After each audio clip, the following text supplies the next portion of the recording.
बंदी छोड़ सतगुरु रामपाल जी परमेश्वर जी की जय हो।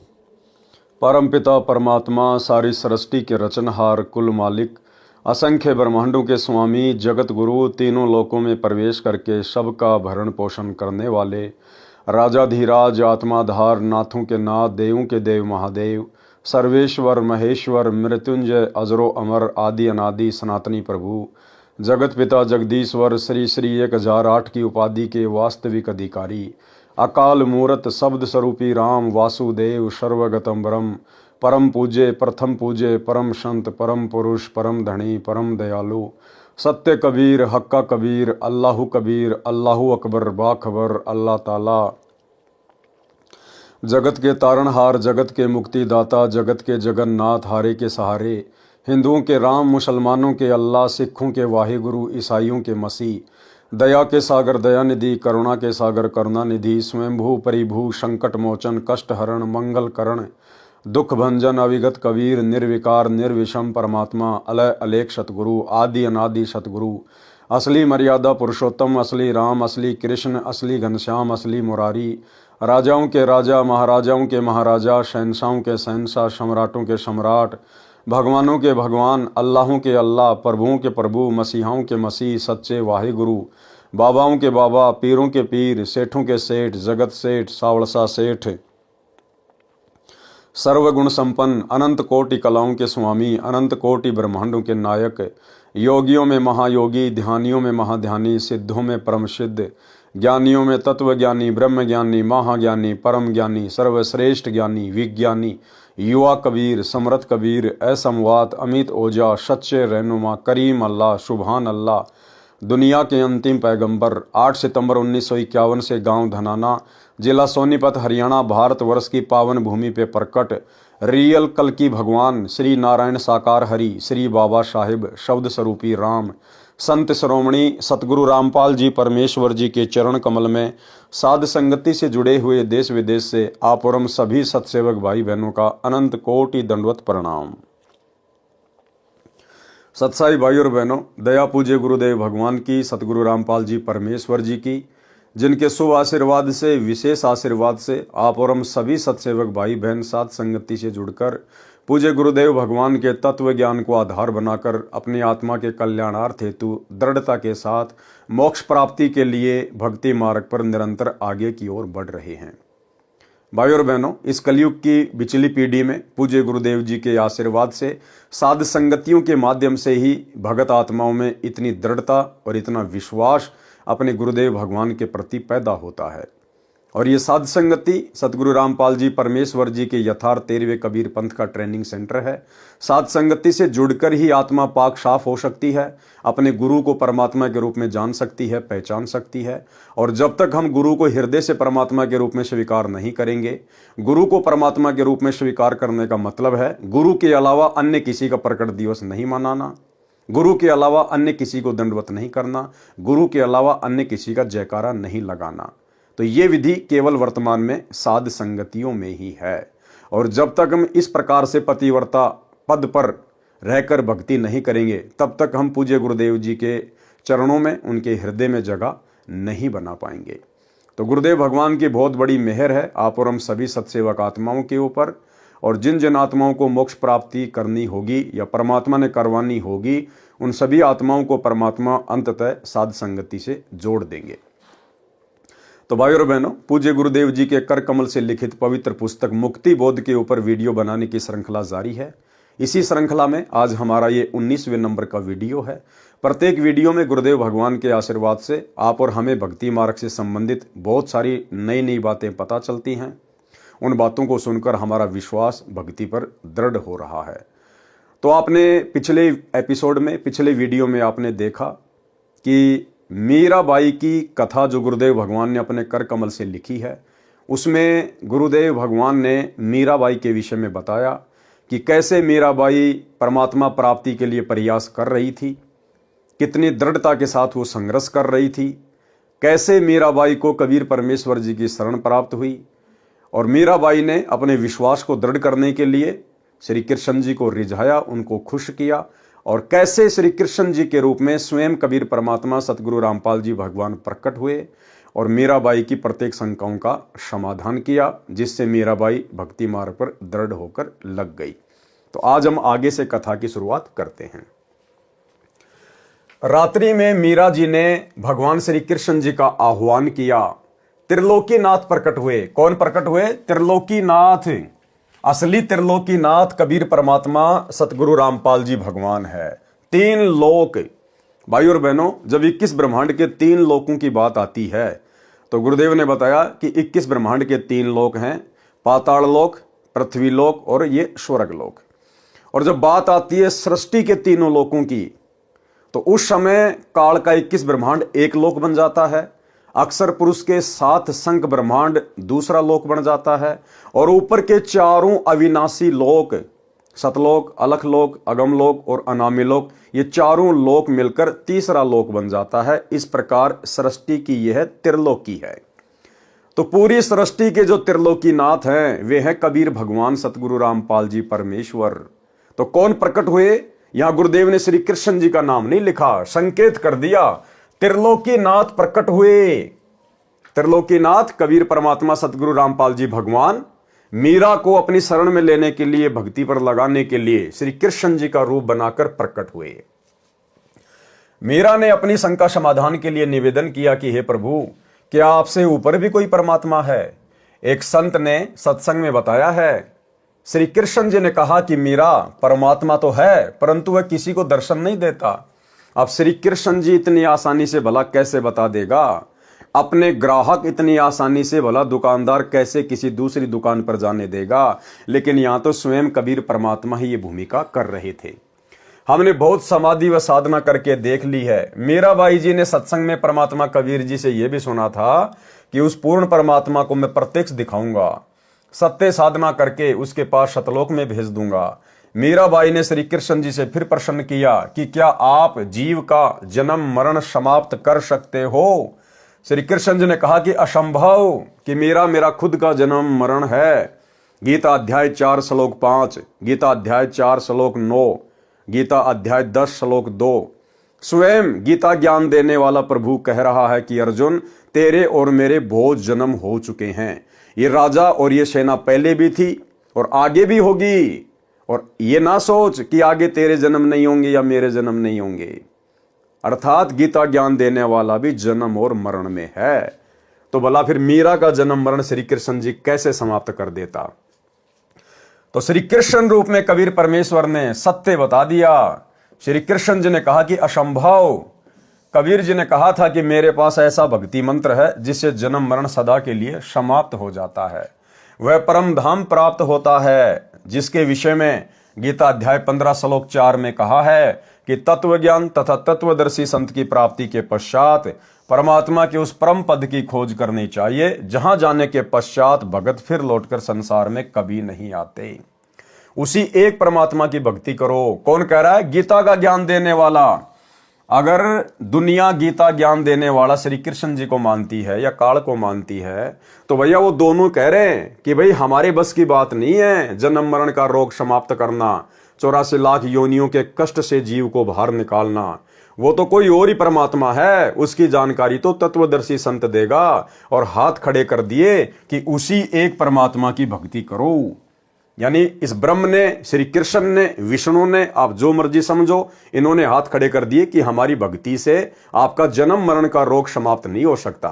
बाकी हम आपको राजा बना देंगे, महाराजा बना देंगे, सेठ बना देंगे, लेकिन जन्म मरण का रोग समाप्त नहीं कर सकते। मीराबाई ने कहा कि हे भगवान श्री कृष्ण जी, संत जी कह रहे थे कि मैं जन्म मरण समाप्त कर देता हूं, अब मैं क्या करूं? मुझे तो पूर्ण मोक्ष की चाहत है। श्री कृष्ण जी बोले कि मीरा, आप उस संत की शरण ग्रहण करके अपना कल्याण कराओ। मुझे जितना ज्ञान था वो बता दिया। मीरा अगले दिन मंदिर नहीं गई, क्योंकि आस्था हट गई भाई और बहनों, आंखों के सामने सत्यता आ गई। सीधी संत जी के पास अपनी नौकरानियों के साथ जाकर दीक्षा लेने की इच्छा व्यक्त की तथा श्री कृष्ण जी से हुई वार्ता भी संत कबीर जी से साझा की। उस समय छुआछात चरम पर थी। ध्यान देना भाई और बहनों, उस समय छुआछात चरम पर थी। ठाकुर लोग अपने को सर्वोत्तम मानते थे। परमात्मा मान बढ़ाई वाले प्राणी को कभी नहीं मिलता। और अगर मिल भी गया उसके संस्कार के कारण तो परमेश्वर उसको हृदय से स्वीकार नहीं करेगा। अर्थात जाति और धर्म का अभिमान करने वाला भगत कभी भी सतगुरु की शरण में आने के बाद सतलोक प्राप्त नहीं कर सकता। ये तो 650 साल पहले की बात है। उस समय कोई तत्व ज्ञान नहीं था, इसलिए लोग अभिमान किया करते थे जाति का। लेकिन आज सतगुरु रामपाल जी परमेश्वर जी की शरण में आने के बाद भी साध संगति के अभाव से ज्यादातर भगत भाई बहनों के अंदर अपने ब्राह्मण होने का, अपने ठाकुर होने का, राजपूत होने का अभिमान कूट कूट के भरा हुआ है। एक आपको नमूना दिखा देता हूं। मध्य प्रदेश का सतलोक आश्रम से जुड़ा हुआ एक सारनामी भगत है और किस प्रकार एक सतसेवक भाई के साथ में बदतमीजी से बात कर रहा है, अपने ठाकुर होने का अभिमान कर रहा है, गर्व कर रहा है। 3 मिनट की कॉल रिकॉर्डिंग में कोई 10 बार कह दिया कि मैं तो ठाकुर हूं, ठाकुर भगवान ने ठाकुर बनायो ठाकुर, और ठाकुर तो ठाकुर ही रहेगो, तेरे कहने से कोई चमार थोड़ी बन जावेगो, भगवान ने मोको ठाकुर बनायो ठाकुर। अब उस मूर्ख को यह नहीं पता कि किस भगवान ने तेरे को ठाकुर बनाया है। अरे इस काल भगवान ने ठाकुर बनाया है, चमार बनाया है, ब्राह्मण बनाया है, राजपूत बनाया है। इस कबीर परमात्मा ने किसी को ठाकुर नहीं बनाया। इस पूरी सृष्टि का ठाकुर वो खुद है और उसकी बराबरी कोई नकली ठाकर नहीं कर सकता। तो भाई और बहनों, साध संगति से ना जुड़ने के कारण जीव अपने अहंकार को समाप्त नहीं कर पाता है, अपनी असलियत से वाकिफ नहीं हो पाता है। तो एक छोटा सा सैंपल सतलोक आश्रम मैनेजमेंट हरियाणा से जुड़े हुए सारनामी भगत का। सोचिए जब सारनामी भगत भाई बहनों का ये हाल है तो बाकी लोगों की हालत क्या होगी, सुनिए। हेलो। हाँ भगत जी, सच है। क्या विचार है भैया प्रेमदास, तेरा विचार क्या है? कुछ भी नहीं है भगत जी, क्या विचार है? ऐसे क्यों कमेंट करके लिख रहा? मैं तो दीवान सिंह ठाकुर हूँ ही, तेरे कहने से ठाकुर थोड़ी कहूंगा मैं। भगवान ने मुझे ठाकुर बनाया तो ठाकुर ही रहूंगा। तो वही तो बात है भगत जी यार। ठाकुर ही हूँ मैं, क्या चमार थोड़ी हूँ। हाँ वही तो है, ठाकुर ही हूँ मैं, तो तेरे कहने से थोड़ी होगा यार। नहीं, तो तेरे कहने से मैं तेरे को ठाकुर बना दूंगा तो तू ठाकुर बन जाएगा क्या? नहीं बनना चाहूँ भगत जी। रांड का केबल से पटेल कहेगी तो पटेल, दुनिया पटेल कहेगा तो बाजेगा वो। हाँ के रान पटेल पटेल थोड़ी कहवाएगा नहीं। वही बात है। हाँ। भगवान ने मुझे ठाकुर के घर में जन्म दिया है। हाँ सही बात। तो ठाकुर ही कहलाऊंगा। शेर का बच्चा शेर ही कहलाएगा, गीदड़ थोड़ी कहलाएगा। हाँ हाँ है, सही बात। शेर के बच्चे को गीदड़ कह देगा तेरे कहने से, कोई तू उसको गीदड़ कह देगा तो कोई भी गीदड़ उसको गीदड़ थोड़ी बन जाएगा वो। हाँ नहीं कहेगा भगत जी। है, तो मैं तो ठाकुर ही हूँ, ठाकुर के घर जन्म लिया है तो ठीक है भाई। अच्छी बात। तेरे कहने से कोई फर्क थोड़ी पड़ेगा मेरे को। सही बात है, और तू कुछ भी कहे भी देगा, मान लो मैं ठाकुर हूँ और तू कुछ भी बोलेगा तो उससे भी मेरे कुछ परिवर्तन नहीं पड़ना। भाई तू प्रेम है। हाँ तो तेरा नाम प्रेम ही रहेगा। मैं बलवान दास और ताकत दास कर दूंगा तो वो थोड़ी बनेगा कहने से। सही बात है। हाँ प्रेमदास से ही पहचाना जाएगा। भाई तेरे परिवार ने जो तेरा नाम रख दिया वही चलेगा, मेरे कहने से नाम दूसरा थोड़ी परिवर्तन होगा। सही बात है। तो मैं तो वो ठाकुर के घर में जन्म लिया तो ठाकुर ही कहलाऊंगा यार। सही बात है। लेकिन परमात्मा तेरे के भी तो कोई दूसरा विचार हो तेरा तो मेरे से तर्क कर। भाई वो लाला दास है, देवी दास, वो खास आदमी, उनसे कर विचार, मेरे से क्यों बात करता है इसी। उनसे तो वो कह रहे थे तेरी सारी बातें तो बाकी जब खोल रहे थे कहाँ पे उनसे कोई सत्संगों में बता रहे थे। वो क्या बता रहे थे भाई? अब मुझे क्या करना, तू उनसे बात कर, मुझे क्या करना, तेरे खास है तो उनसे करे ना बात। मैं तो पहले भी तेरा असली अच्छा था और आज भी अच्छा रहूंगा और आने वाले समय में भी मैं कभी मिलूंगा तो अच्छे ही मिलूंगा तेरे को। तेरी बात करना कि हाँ यार दीवान दास ही था ये। भाई भगत जी दास नहीं हो, आपके यूँ थोड़ी लिखे हो यार भगत जी। ना कोई वो वीडियो डाले तो कमेंट में तो कोई भाई भगत जी परमात्मा की अपन ने दिया डाले था। भाई भगत जी परमात्मा कौन है? अब अगर अपन अभी भी अब तो तू मेरे पास उस गुरुद्रोही का वीडियो डाल रहा तो मैं उसको देखना नहीं पसंद करता हूँ। गुरु जी ने उसको गुरुद्रोही घोषित कर रखा है। भाई तेरे कहने से कुछ थोड़ी होगा। वही तो काम मैंने कि ठाकुर रहेगा वो तो ठाकुर ही रहेगा। जब मेरे परमात्मा ने उसको गुरुद्रोही घोषित कर दिया पवन दास को, तो तू उसको गुरु मानने या कुछ भी मान, मैं तो उसको गुरुद्रोही मानूंगा नहीं। मेरे लिए परमात्मा है वो जो कहेंगे उस पे चलूंगा, तेरी बातों पे थोड़ी चलूंगा मैं। भाई भगत जी परमात्मा ने भी गुरु घोषित नहीं करा है। सुन ले प्रेमदास। हाँ हाँ पहले मेरी सुन ले, बीच में नहीं बोला था कुछ भी। तो भाई और बहनों, परमेश्वर ने कहा कि जाति अभिमान करने वाला कभी भी परमात्मा को प्राप्त नहीं कर सकता। मीराबाई की परीक्षा के लिए कबीर जी ने संत रविदास जी से कहा कि आप मीरा राठौर को प्रथम मंत्र दे दो, ये मेरा आपको आदेश है। संत रविदास जी ने आज्ञा का पालन किया। अब विचार करो भाई और बहनों, कबीर परमेश्वर जी ने रविदास जी को ही क्यों चुना मीरा को नाम दीक्षा देने के लिए? अगर कोई ये समझे कि परमात्मा ये चेक करना चाहते थे कि मीरा के अंदर जाति अभिमान है या नहीं है, क्योंकि जाति अभिमान भक्ति में नहीं चलता है, तो परमात्मा कबीर जी ने रविदास जी के पास मीरा को भेज दिया, क्योंकि रविदास जी वेल नोन थे और सबको पता था कि ये चमार जाति से हैं। और रविदास जी ने भी कह दिया था मीरा को कि मीरा, मैं हूं चमार जाति से, और देख आज तो तू मुझे अपना गुरु धारण कर रही है, कल को ये समाज ना जाने तुझे क्या क्या ताने मारेगा, चमार से नाम ले आई, फलाना दिखना, और उस समय अगर तेरे मन में जरा भी दोष आ गया तेरी भक्ति बर्बाद हो जाएगी। तो मीरा ने कहा कि आप मेरे पिताजी, मैं आपकी बेटी, बाढ़ में जाओ संसार। अगर आज भक्ति नहीं करी, जाति पाति के चक्कर में उलझी रही, कल को यदि मैं गधी या कुतिया बन के घूमूंगी, ये ठाकुर समाज मेरे कहां काम आएगा, क्या मेरी इज्जत रक्षा करेगा? अब भाई और बहनों, विचार करने की बात है। जाति अभिमान को देखने के लिए या मान बढ़ाई को देखने के लिए ही कबीर परमेश्वर जी ने रविदास जी के पास मीराबाई को नहीं भेजा था, क्योंकि कबीर परमात्मा कौन से उस समय ब्राह्मण जाति में थे? कबीर परमात्मा भी तो जुलाहा जाति में थे। जुलाहा लोग तो उस समय इस तत्व ज्ञान के अभाव में चमार जाति से भी ज्यादा हे समझे जाते थे, घटिया समझे जाते थे। हालांकि परमेश्वर के मार्ग में, इस परमात्मा की सृष्टि में, उनके विधान में कोई जाति धर्म नहीं है, लेकिन अज्ञानी धर्मगुरुओं ने काल प्रेरणा से ये दीवारें समाज में खड़ी कर रखी हैं।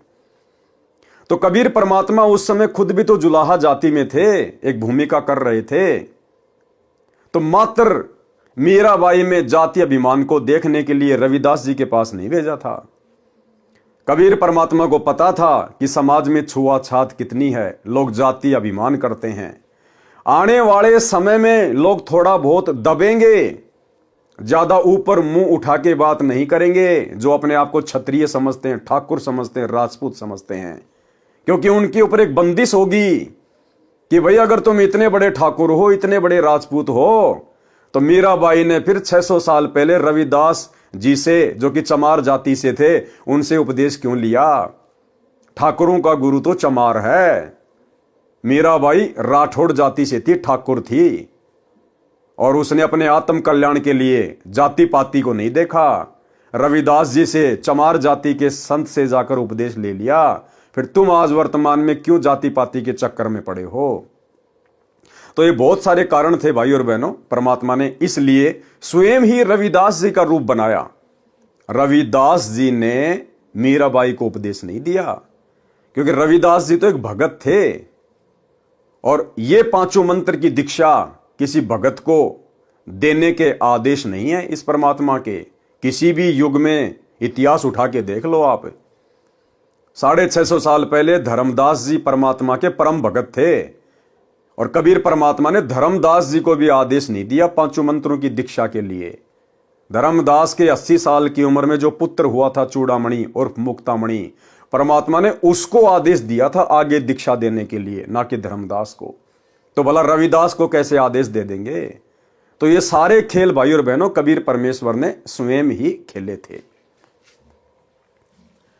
ये मेरा आपको आदेश है। संत रविदास जी ने आज्ञा का पालन किया। संत कबीर परमात्मा जी ने मीरा से कहा कि बहन जी, वो बैठे संत जी, उनके पास जाकर दीक्षा ले ले। बहन मीरा जी तुरंत रविदास जी के पास गई और बोली, संत जी दीक्षा देकर कल्याण करो। संत रविदास जी ने बताया कि बहन जी, मैं चमार जाति से हूं, आप ठाकुरों की बेटी हो, आपके समाज के लोग आपको बुरा भला कहेंगे, जाति से बाहर कर देंगे, आप विचार कर लें। मीराबाई अधिकारी आत्मा थी, परमात्मा के लिए मर मिटने के लिए सदा तत्पर रहती थी। बोली, संत जी आप मेरे पिता, मैं आपकी बेटी, मुझे दीक्षा दो, भाड़ में पड़ो समाज, भाड़ में पड़ो समाज। भाई और बहनों, गुरुदेव ने बताया कि भगत का और जगत का, यानी भगत समाज का और जगत समाज का हमेशा से 36 का आंकड़ा रहा है। उनके विचार कभी भी भक्ति मार्ग पर मेल नहीं खा सकते, कभी भी दिन और रात कभी एक नहीं हो सकते। इसलिए हमने इस भक्ति मार्ग पर यह ज्ञान समझने के बाद समाज की परवाह नहीं करनी चाहिए, लोक लाज में नहीं आना चाहिए। हमने अपने आत्म कल्याण की चिंता होनी चाहिए। बोली संत जी, आप मेरे पिता, मैं आपकी बेटी, मुझे दीक्षा दो, भाड़ में पड़ो समाज। कल को कुतिया बनूंगी तब ये ठाकुर समाज मेरा क्या बचाव करेगा। सत्संग में बड़े गुरुजी अर्थात कबीर जी ने बताया है कि कबीर कुल करनी के कारण, यानी समाज के कारण, परिवार के कारण, आन उपासना करने वाले रिश्तेदारों के कारण हंसा गया बिगोए, यानी उनकी लोक लाज में आकर, दबाव में आकर ये जीव, हंसा मानी जीव, जीव गया बिगोए, यानी इसने अपना जीवन नष्ट कर लिया। तब कुल क्या कर लेगा, ये समाज तेरा उस समय क्या करेगा जब 4 पांव का होए। 4 पांव का मतलब जानवर बन जाना, गधा, सुअर, कुत्ता, बैल बनना। उस समय तुझे उन दुखों से ये समाज कैसे बाहर निकालेगा।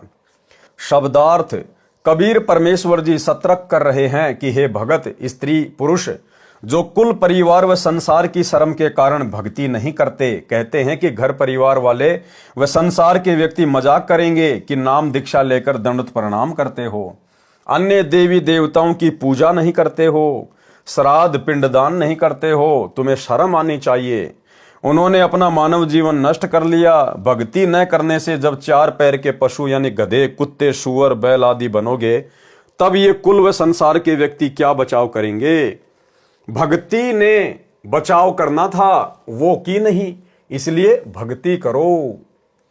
संत रविदास जी उठकर संत कबीर जी के पास गए और सब बात बताई। परमात्मा बोले कि देर ना कर, ले आत्मा को अपने पाड़े में। उसी समय संत रविदास जी ने बहन मीरा को प्रथम मंत्र केवल 5 नाम दिए। ये 5 नाम शरीर में बने कमलों को खोलने वाले हैं, राधा स्वामी पंथ वाले नहीं हैं, तथा ना दामा खेड़ा वाले गद्दी से दिए जाने वाले हैं। उनसे भिन्न मोक्ष में सहयोगी मंत्र हैं। मीराबाई को बताया कि ये इनकी पूजा नहीं है, इनकी साधना है। इनके लोक में रहने के लिए, खाने पीने के लिए जो भक्ति धन चाहिए वह इन मंत्रों से ही मिलता है। गुरुदेव ने अन्य उदाहरण दिया कि साधना और पूजा में क्या अंतर होता है। जैसे हमें जल की आवश्यकता है, हम कहाँ गए, हैंडपंप के पास में गए, हमने हैंडपंप की साधना की। साधना यानी मजदूरी। हमने हैंडपंप को चलाया, ऊपर नीचे किया। हम हैंडपंप को ऊपर नीचे चलाकर उसकी पूजा नहीं कर रहे, हम केवल मजदूरी कर रहे हैं, साधना कर रहे हैं। क्यों? उस पूज्य वस्तु के लिए, जल के लिए। हमारा जो पूज्य है वो हैंडपंप नहीं है, जल है। लेकिन वो जल हमें वो मिलेगा कब? जब हम हैंडपंप की साधना करेंगे, मजदूरी करेंगे, उसको चलाएंगे, तब वो पूज्य वस्तु हमें प्राप्त होगी। तो ठीक इसी प्रकार ये जो देवी देवताओं के जो मंत्र हैं, ये इनकी पूजा नहीं करते हम। पूजा तो हमने केवल अपने गुरुदेव भगवान के, अपने इष्ट कबीर परमात्मा की करनी है। ये 5 मंत्र इन देवी देवताओं की जिनकी हम साधना करते हैं, ये मोक्ष में सहयोगी हैं। मोक्ष तो परमात्मा की भक्ति से, इनके सत मंत्र से होगा, इनके सतनाम से होगा।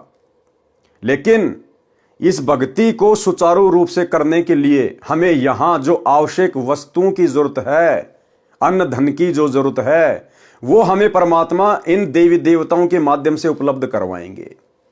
जैसे हम लोग किसी टहनी की पूजा नहीं करते, हम लोग जो है फल प्राप्त करने के लिए हम पेड़ की जड़ में पानी डालते हैं, हम टहनियों में पानी नहीं डालते। लेकिन फल तो टहनियों के लगेंगे, इसलिए हमने जड़ में पानी डालना पड़ेगा। ठीक इसी प्रकार हमने पूजा तो अपने पूज्य गुरुदेव भगवान की करनी पड़ेगी। लेकिन यहां की जो व्यवस्था है वो गुरुदेव ने इन देवी देवताओं के हाथों में संभाला रखी है। तो हमें यहाँ की जो सुविधाएं, जो लाभ प्राप्त होंगे, वो इन देवी देवताओं की साधना करने से ही होंगे। जब हमें लाभ प्राप्त होंगे तो भक्ति मार्ग में कोई दिक्कत नहीं आएगी, हम निश्चिंत होकर अपनी भक्ति करेंगे। इसलिए इनकी ये साधना हमें दी जाती है।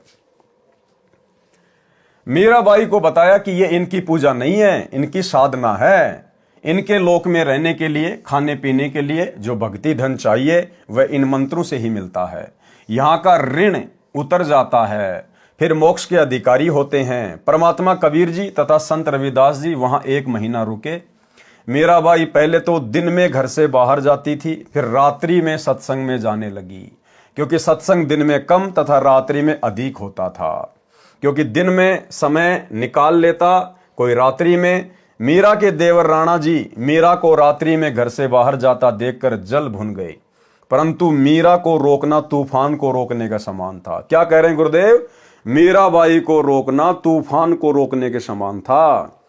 यानी आज की माता बहनों को भी भक्ति मार्ग पर इतनी दृढ़ता अपने अंदर पैदा करनी पड़ेगी अपने आत्म कल्याण के लिए। जो भक्ति करते करते भी अपने सास ससुर को, अपने पति का भय मानती हैं, उन माता बहनों को अपने गुरुदेव भगवान के ऊपर विश्वास करके इतनी दृढ़ता लानी पड़ेगी। परमात्मा ने बताया इस भक्ति के लिए तो ध्रुव पिटा, प्रहलाद पिटा, मीराबाई ने मार खाई, और 650 साल पहले हमारे गुरुदेव कबीर भगवान ने तरह तरह की यातनाएं सही, दुनिया की गालियां खाई, मार पिटाई खाई। फिर भला हमें अपने आत्म कल्याण के लिए 2-4 गालियां, 2-4 थप्पड़ मुक्के खाने में किस बात की परहेज? एक छोटा सा सत्संग गुरुदेव भगवान का, ये सत्संग हमें यही शिक्षा देगा। यदि हम दृढ़ता के साथ गुरुदेव भगवान के चरणों को पकड़ के बैठे रहे, यदि हम भक्ति को त्यागने का मन में विचार भी नहीं करेंगे, तो ये परमात्मा हमारी रक्षा करेगा, परमात्मा हमें संघर्ष में सफलता दिलवाएगा।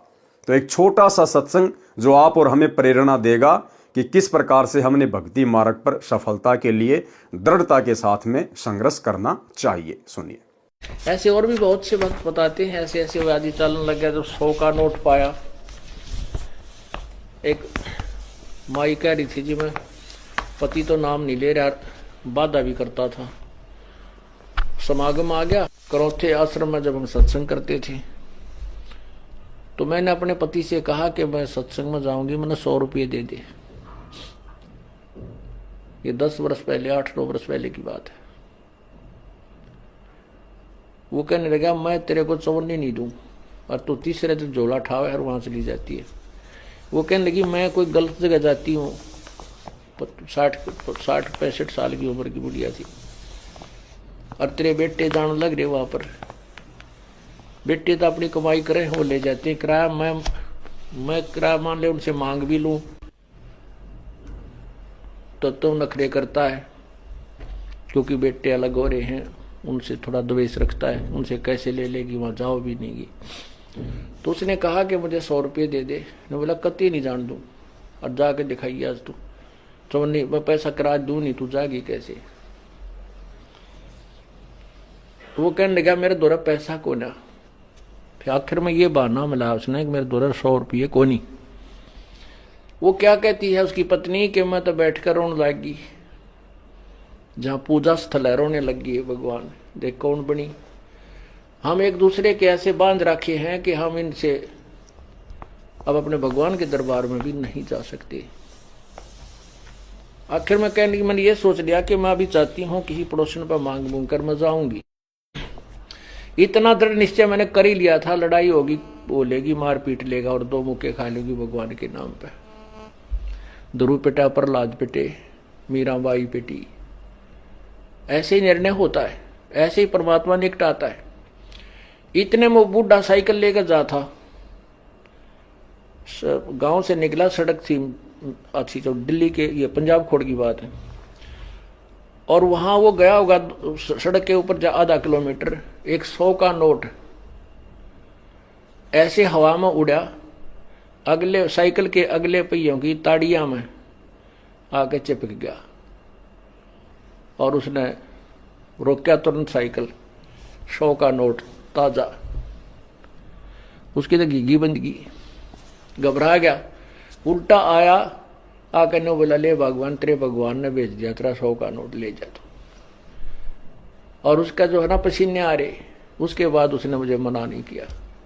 तो यहां परमात्मा कहते हैं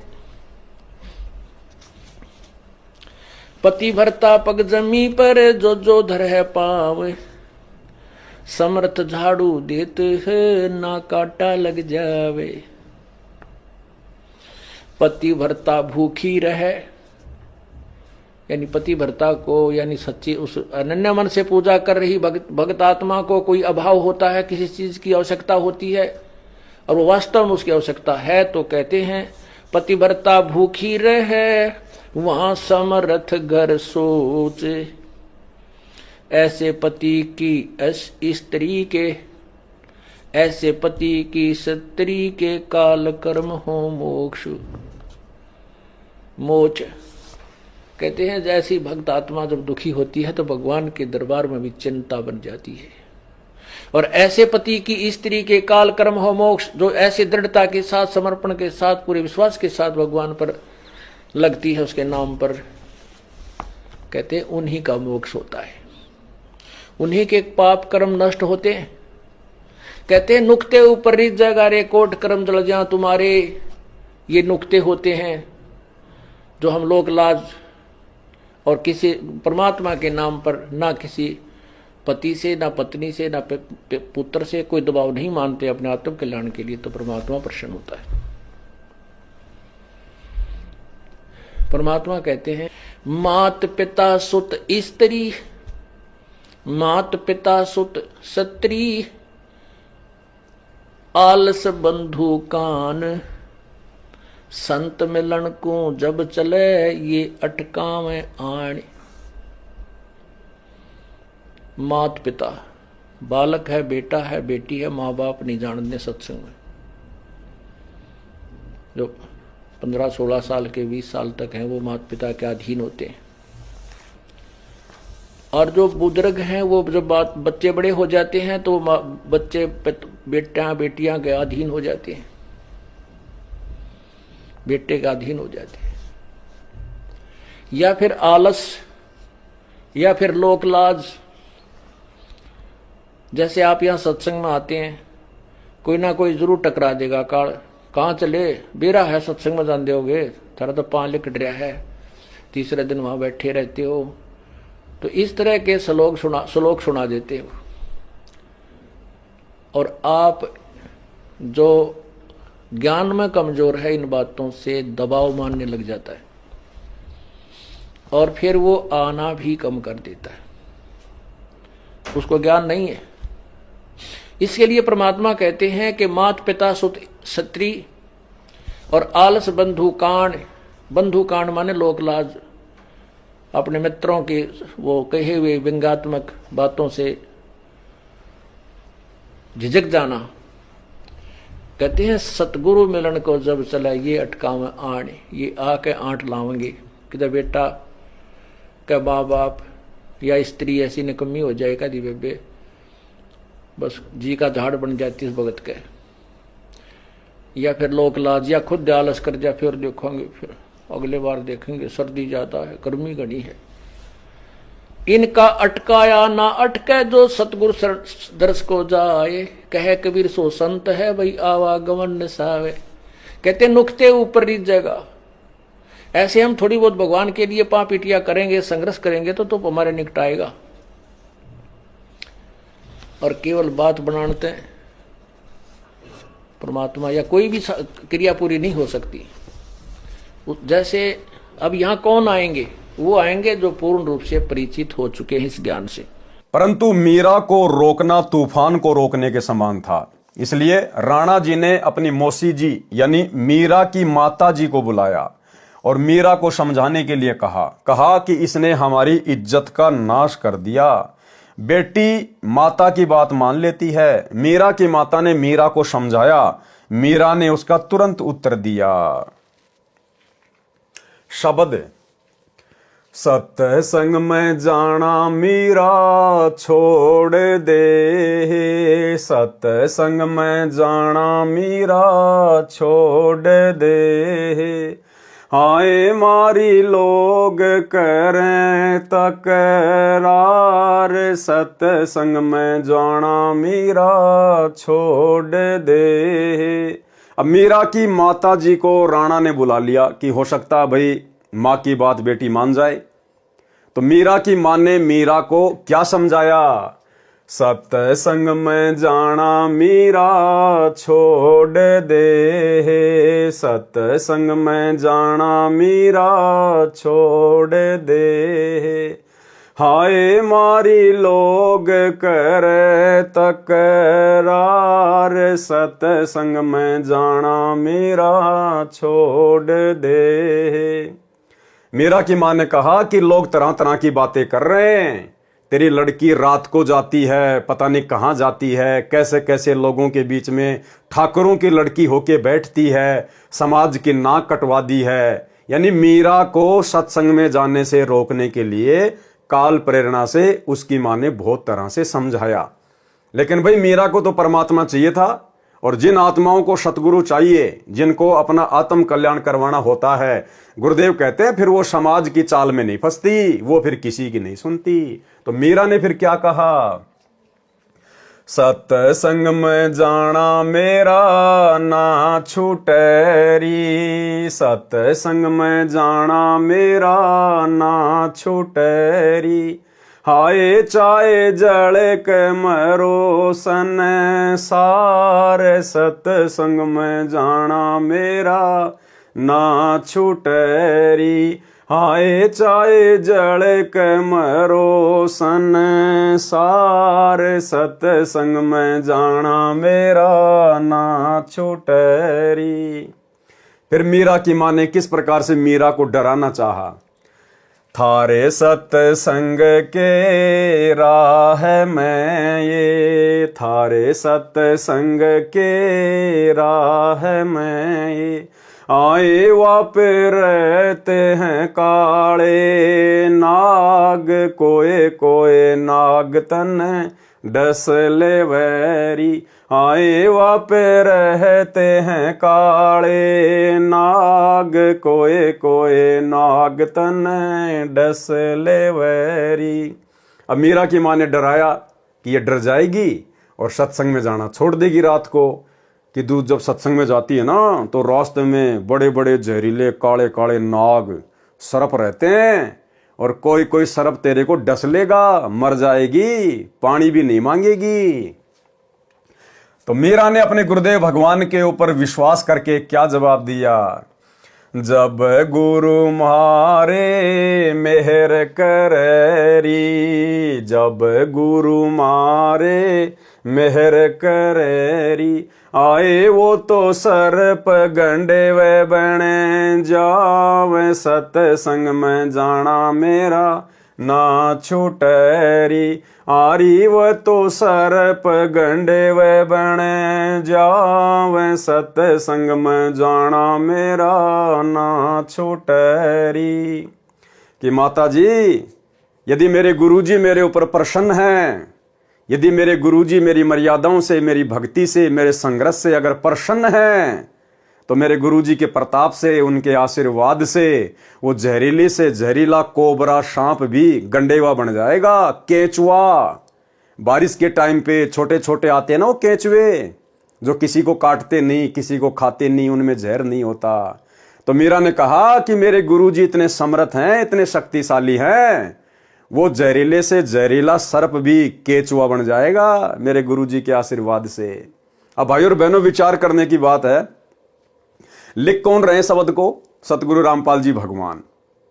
अब आप विचार कीजिए, यदि हम मर्यादित भक्ति करेंगे, हम भगत, यदि हम भगत मर्यादित भक्ति करेंगे, गुरु के आशीर्वाद में चलेंगे, उनके वचन में चलेंगे, और यहां मीराबाई इतने विश्वास के साथ कह रही है, और किया परमात्मा ने उसके साथ, उसके जहर को परमात्मा ने अमृत में बदल दिया। तो मीरा ने कहा कि वो सांप भी केचुआ बन जाएगा मेरे गुरुजी के आशीर्वाद से। तो भाई और बहनों, विचार करो, ऐसा परम संत, ऐसी महान शक्ति क्या सतलोक आश्रम करोथा में और सतलोक आश्रम बरवाला में बॉडीगार्डों की फौज रखेगा? तो विचार करो, वो बॉडीगार्ड कौन थे? गुरुदेव भगवान की बॉडी की रक्षा के लिए, जिस भगवान की बॉडी नहीं है, जो भगवान पांचों तत्व के शरीर में नहीं है। हम रोज नित्य नियम में पढ़ते हैं, वाणी संख्या 23 या 24 में, गरीब ऐसा सतगुरु हम मिल्या, तेज पुंज के अंग और झिलमिल नूर जहूर है, नर रूप श्वेत रंग। गरीब ऐसा सतगुरु हम मिल्या, तेज पुंज की लोय, लोय माने शरीर, जिनका शरीर तेज पुंज का है, मुझे ऐसे गुरुदेव भगवान मिले हैं।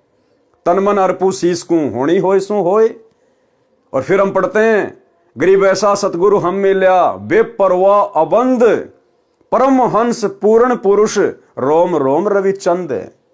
तो ऐसा सतगुरुदेव भगवान जिनका नूरी शरीर है, 5 तत्व का शरीर नहीं, हाड़ मांस की जिनकी बॉडी नहीं, जो शब्द स्वरूपी है, क्या ये परमात्मा अपनी बॉडी की सुरक्षा के लिए बॉडीगार्ड रखेगा? और वो भी 10-10, 15-15 बड़ी बड़ी बंदूकें, स्टेन गन, एक बार में 12-12 गोलियां निकाले।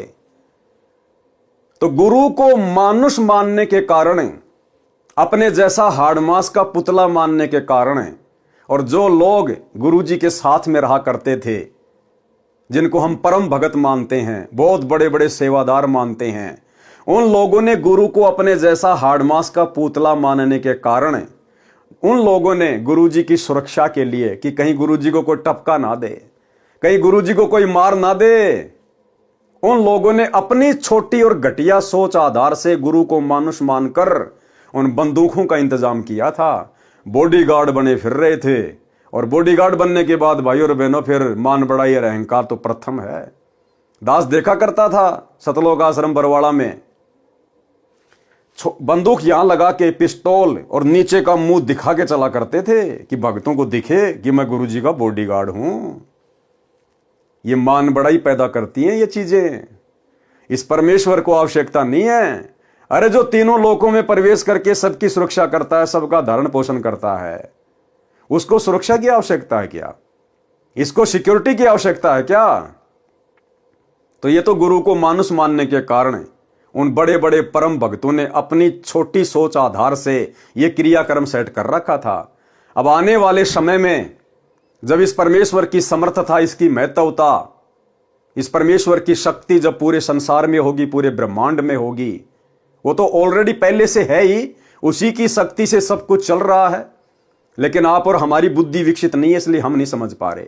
जब आप और हमारी बुद्धि विकसित होगी, हम इस परमेश्वर को पहचानेंगे परमात्मा के रूप में, तो इनका कोई बॉडीगार्ड नहीं होगा, इनका कोई सिक्योरिटी गार्ड नहीं होगा। हां, व्यवस्था बनाए रखने के लिए जरूर जो है भाई बहन सेवादार के रूप में रहेंगे, लेकिन वो लंबी लंबी बंदूकें लेके नहीं, क्योंकि पता चल जाएगा ये तो शब्द स्वरूपी राम है।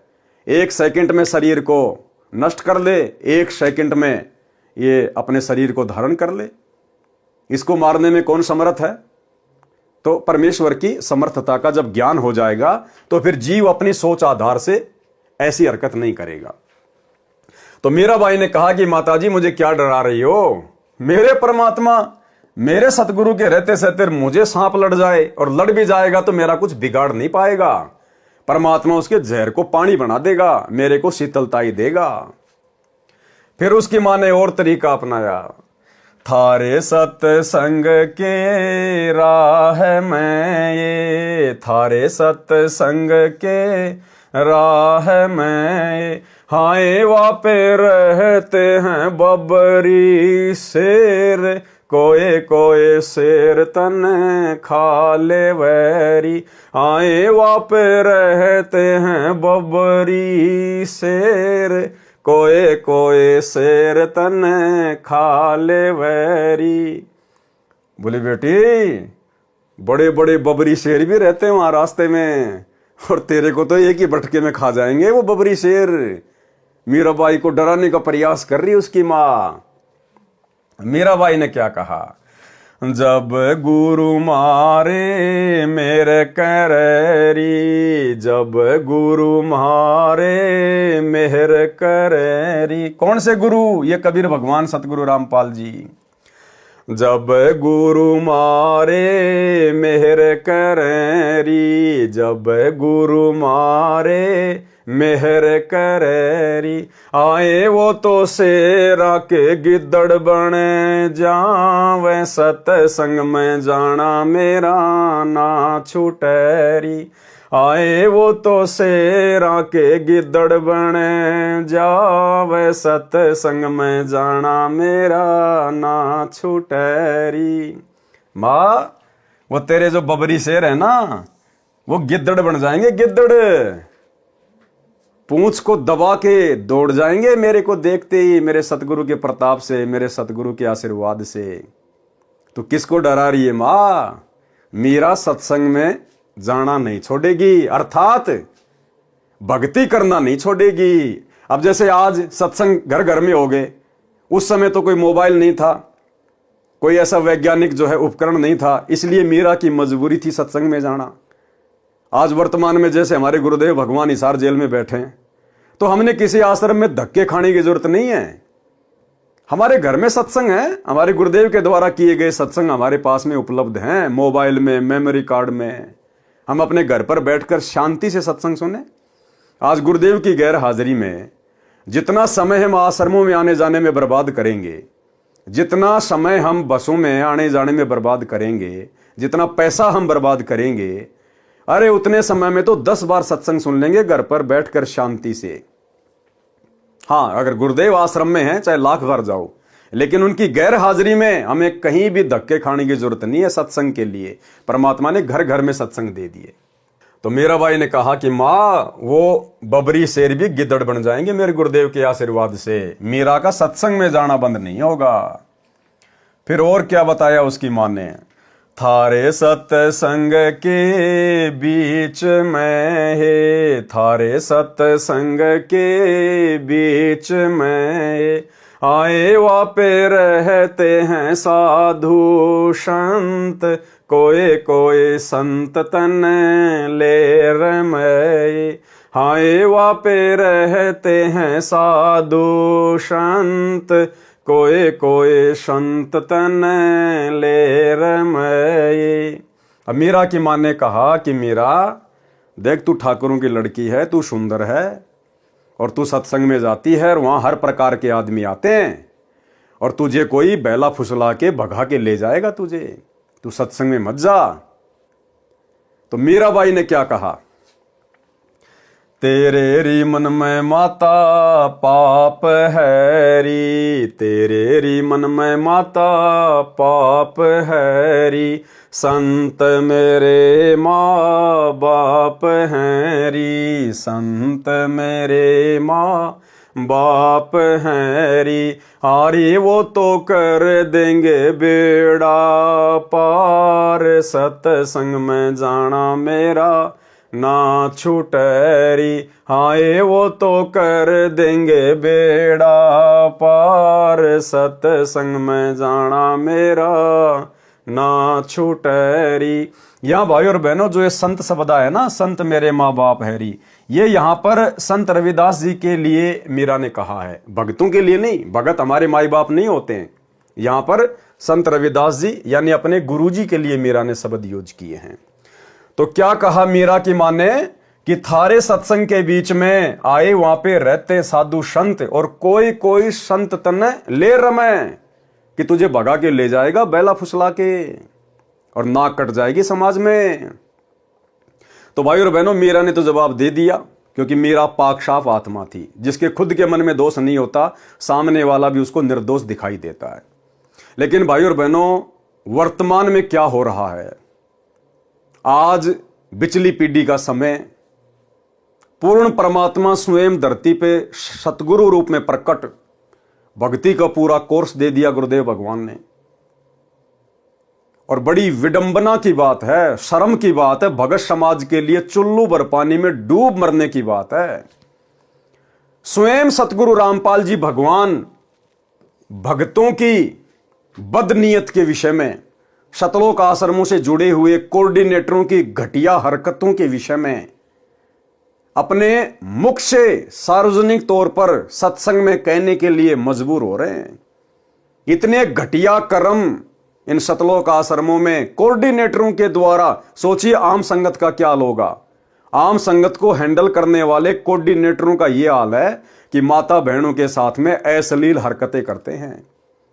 और खुद सतगुरु रामपाल जी भगवान ही अंतर्यामी परमात्मा अपने सत्संग में सार्वजनिक तौर पर कह रहे हैं, हिसार जेल से आने वाली ऑडियो में, कि यहां तक शिकायतें आती हैं, ऐसे ऐसे घटिया हैं कोऑर्डिनेटर कि बहन बेटियों के साथ भी अश्लील चैटिंग करते हैं। और गुरुदेव ने मजबूरन कहना पड़ा कि अच्छे इंसान तो जगत वाले भी ऐसा नहीं करते जैसा तुम भगत कर रहे हो। सबको लपेट लिया गुरुदेव ने, सबको। अपने परिवार को, कोऑर्डिनेटरों को, आम संगत को, कि अच्छे इंसान तो जगत वाले भी ऐसा नहीं करते जैसा तुम भगत कर रहे हो। यानी भक्तों को परमात्मा ने आम सांसारिक लोगों से भी नीचा गिरा हुआ बता दिया, इतना ज्ञान लेने के बाद भी। सुनिए छोटा सा सत्संग। विचार करना होगा कि हम कौन है, कहां से आए। आपस में खेचातानी रखते हो अभी भी भगत हो गए। अच्छे इंसान तो जगत वाले भी ना करते ऐसा जैसे भगत कर रही है। अच्छे इंसान तो जगत वाले भी ना करते ऐसा जैसे भगत कर रही है। अच्छे इंसान तो जगत वाले भी ना करते ऐसा जैसे भगत कर रही है। किसी को छोटी सी सेवा दे देते, कोऑर्डिनेटर बना दिया, वो ने सोचा मैं खुदा बन गया। और इतना शिक्षा तो बने, मजदूर बनो सीखो, मजदूर। और कई देखा है कि कोऑर्डिनेटर या जिसकी जो भी व्यवस्था लगाई जाती है वो व्यवहार भी ठीक नहीं करते, धमकान लग जाते, फुरकान लग जाते। और कुछ ऐसी भी शिकायतें आई हैं जो बहन बेटियों के साथ गलत मैसेज भी डालते हैं। तो वो दुष्ट लोग ना तो कोऑर्डिनेटर के योग्य है ना वो भगत के योग्य। और कुछ ऐसी भी शिकायतें आई हैं जो बहन बेटियों के साथ गलत मैसेज भी डालते हैं। तो वो दुष्ट लोग ना तो कोऑर्डिनेटर के योग्य है ना वो भगत के योग्य। और कुछ ऐसी भी शिकायतें आई हैं जो बहन बेटियों के साथ गलत मैसेज भी डालते हैं। तो वो दुष्ट लोग ना तो कोऑर्डिनेटर के योग्य है ना वो भगत के योग्य। तो ऐसा तो संगत माई कुसंगत उपजेगी, और ऐसी कुसंगत होगी फिर हम रखेंगे नहीं उसको खेत में। किसान उस कुबाड़ को पाड़ कर खेत तो बाहर फेंक देता है, तो उसको आप मिशन से निकाल दिया जाया करेगा। सुधर जाओ, एक के नहीं सुनी जाया करती, दिशात्मक शिक्षा दी जाती है, अमल कर लो इन पे। कर्म बतेरे फोड़ लिए, इस ज्ञान का असर क्या हुआ?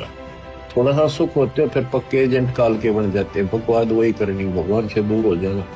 थोड़ा सा सुख होते हो फिर पक्के एजेंट काल के बन जाते हैं, बकवाद वही करनी, भगवान से दूर हो जाना। थोड़ा सा सुख होते हो फिर पक्के एजेंट काल के बन जाते हैं, बकवाद वही करनी, भगवान से दूर हो जाना। तो भाई और बहनों, कहां तो मीराबाई और कहां वर्तमान के हमारे भगत भाई बहन कैसी कैसी घटिया हरकतों में लिप्त हैं, जो गुरुदेव को अपने मुख कमल से बोलने पर मजबूर होना पड़ रहा है। तो क्या कहा मीराबाई ने?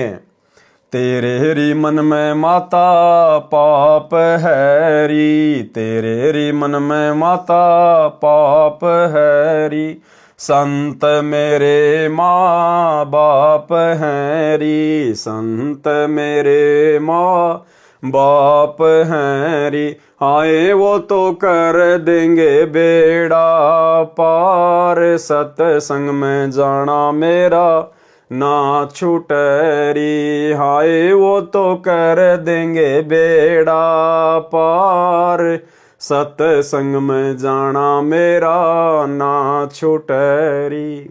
फिर क्या कहा? अंतिम दाव क्या लगाया मीराबाई की माता जी ने? हाय वो तो जात चमार है, हाय वो तो जाति चमार है, इसमें हमारी हार है, इसमें हमारी हार है। कि मेरा तो ठाकुरों की लड़की और जिसको तूने गुरु बनाया रविदास जी को, वो चमार जाति से है, समाज में थू थू हो रही है। तो मीराबाई ने क्या कहा?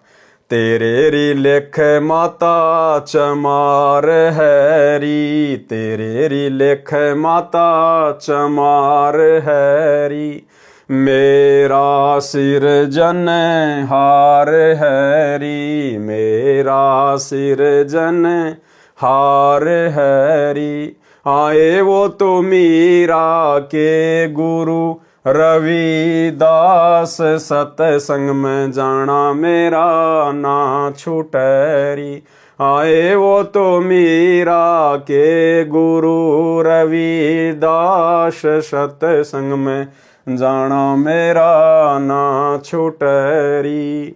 तो मीरा ने इस प्रकार से भक्ति मार्ग पर ज्ञान को आधार बनाकर अपने गुरु पर विश्वास करके अपनी माँ को भी, जो कि काल का जाल फैलाने आई थी, उसको परास्त किया। तो ये मीरा की कथा में शिक्षा देती है भाई और बहनों, आज आप और हमने भी भक्ति मार्ग पर इतने संघर्ष की आवश्यकता है। शब्दार्थ, मीराबाई की माता ने कहा कि हे मीरा, तू सत्संग में जाना बंद कर दे, संसार के व्यक्ति हमारे विषय में गलत बातें करते हैं। मीरा ने कहा कि हे माता, मैं सत्संग में जाना बंद नहीं करूंगी, संसार भले ही ईर्ष्या की आग में जलकर मर जाए।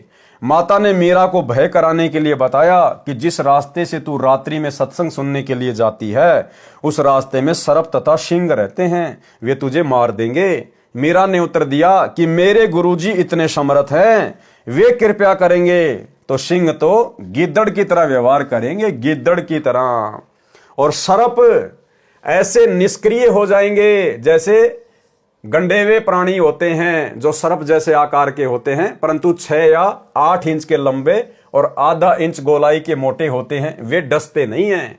मीरा की माता ने फिर कहा कि सत्संग सुनने वाले स्थान पर कुछ युवा भगत पुरुष भी रहते हैं, कोई तेरे को कहीं ले जाएगा और गलत कार्य करेगा।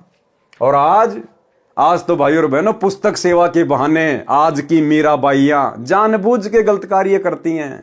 जानबूझ के मैं तुमसे मिलने आई पुस्तक सेवा के बहाने अपनी रमणी की बातें खुद ही सेट कर लेते हैं, माँ बाप जाओ भाड़ में। ये है वर्तमान की मीराबाइयों की हालात। मीरा ने उत्तर दिया कि हे माता, आपके मन में दोष है, इसलिए आपके मन में ऐसे विचार आए। अब ये मत कहना कि पवनदास के मन में दोष है इसलिए बोल रहा है। मैंने तो वो भाषा बोली है जो पूज्य गुरुदेव भगवान ने हिसार जेल से ऑडियो बनाकर भेजी है, एज इट इज आपको सुनाई है मैंने। मेरे मन में कोई दोष नहीं है, मेरे लेखे तो बाढ़ में जाओ, मेरा क्या बिगाड़ लेंगे भाई। हम तो केवल आप लोगों को जागरूक कर रहे हैं, सचेत कर रहे हैं कि गुरु की गैर हाजिरी में इन आश्रमों में धक्के खाने मत जाओ, घर बैठ के भक्ति करो। ये परीक्षा चल रही है, क्या पूरी जिंदगी ऐसे धक्के खाओगे क्या? अरे जब गुरु सतलोक चला जाएगा फिर क्या करोगे, फिर भी क्या धक्के खाओगे? तो गुरु वर्तमान में हिसार जेल में बैठ के यही तो रिहर्सल देख रहा है कि सोचो यदि मैं बरवाला कांड के बाद सतलोक चला जाता किन्हीं कारणों से, तो मेरे पीछे से ये तो इसी प्रकार से डंडे के यार बन के घूमते। जैसे पशु डंडे का यार होता है, उसको भय दिखा के उसको चलाया जाता है, ऐसे आज ये कोऑर्डिनेटर डंडा दिखा दिखा के फर्जी आदेशों का पीला पर्चा निकाल के डरा धमका के आप लोगों से अपना उल्लू सिद्ध कर रहे हैं। हे माता, वे संत व भगत तो मेरे माता पिता के समान हैं, वे ऐसा गलत कार्य नहीं करते। मीरा की माता ने छुआछात के कारण मीरा को रोकना चाहा, कहा कि हे मीरा, तेरा गुरु रविदास तो अनुसूचित जाति का चमार है, इससे हम राजपूतों की बेइज्जती हो रही है, सत्संग में जाना बंद कर दे। मीरा ने कहा कि हे माता, आपके विचार से मेरे गुरुजी अनुसूचित जाति के चमार हैं, मेरे लिए तो मेरे परमात्मा हैं, मैं उनकी बेटी, वे मेरे पिता हैं, सत्संग में जाना बंद नहीं होगा। कुछ वर्ष के पश्चात अपने देवर के अत्याचारों से परेशान होकर घर त्याग कर वृंदावन में चली गई। यानी मीरा ने घर छोड़ा, लेकिन विशेष परिस्थितियों में जब बात हद से ज्यादा बढ़ गई, बेचारी भक्ति नहीं कर पा रही थी, तब कहीं जाकर मीरा ने घर छोड़ने का निश्चय किया। और भाई और बहनों, मीरा के घर छोड़ने से उस घर पर कोई दिक्कत नहीं आनी थी, लेकिन आज आप और हम भगत भाई बहनों ने संघर्ष करना है। यदि परिस्थितियां बद से बदतर हो जाएं कि आपकी भक्ति हो ही नहीं रही, तो फिर सोच समझ कर आप जी ने अपना कदम उठाना है, अपना आगे का देख कर कि मैं आगे क्या करूंगा, कहां रहूंगा, क्या काम धंधा करूंगा, क्या खाऊंगा, क्या खाऊंगी, तब कहीं जाकर अपना कदम उठाना है। अन्यथा संघर्ष करना है। संघर्ष करेंगे तो परमात्मा साथ देगा वर्तमान में, क्योंकि मालिक को पता है कि ये आत्माएं कितनी कमजोर हो चुकी हैं, ये मीराबाई की तरह संघर्ष नहीं कर सकती, इसलिए परमात्मा हमारा साथ देगा। यदि हम थोड़ा बहुत भी संघर्ष करेंगे, तो थोड़ी बहुत गालियां खा लेंगे, 2-4 मार डुक्के खा लेंगे, तो परमात्मा हमारा साथ देगा।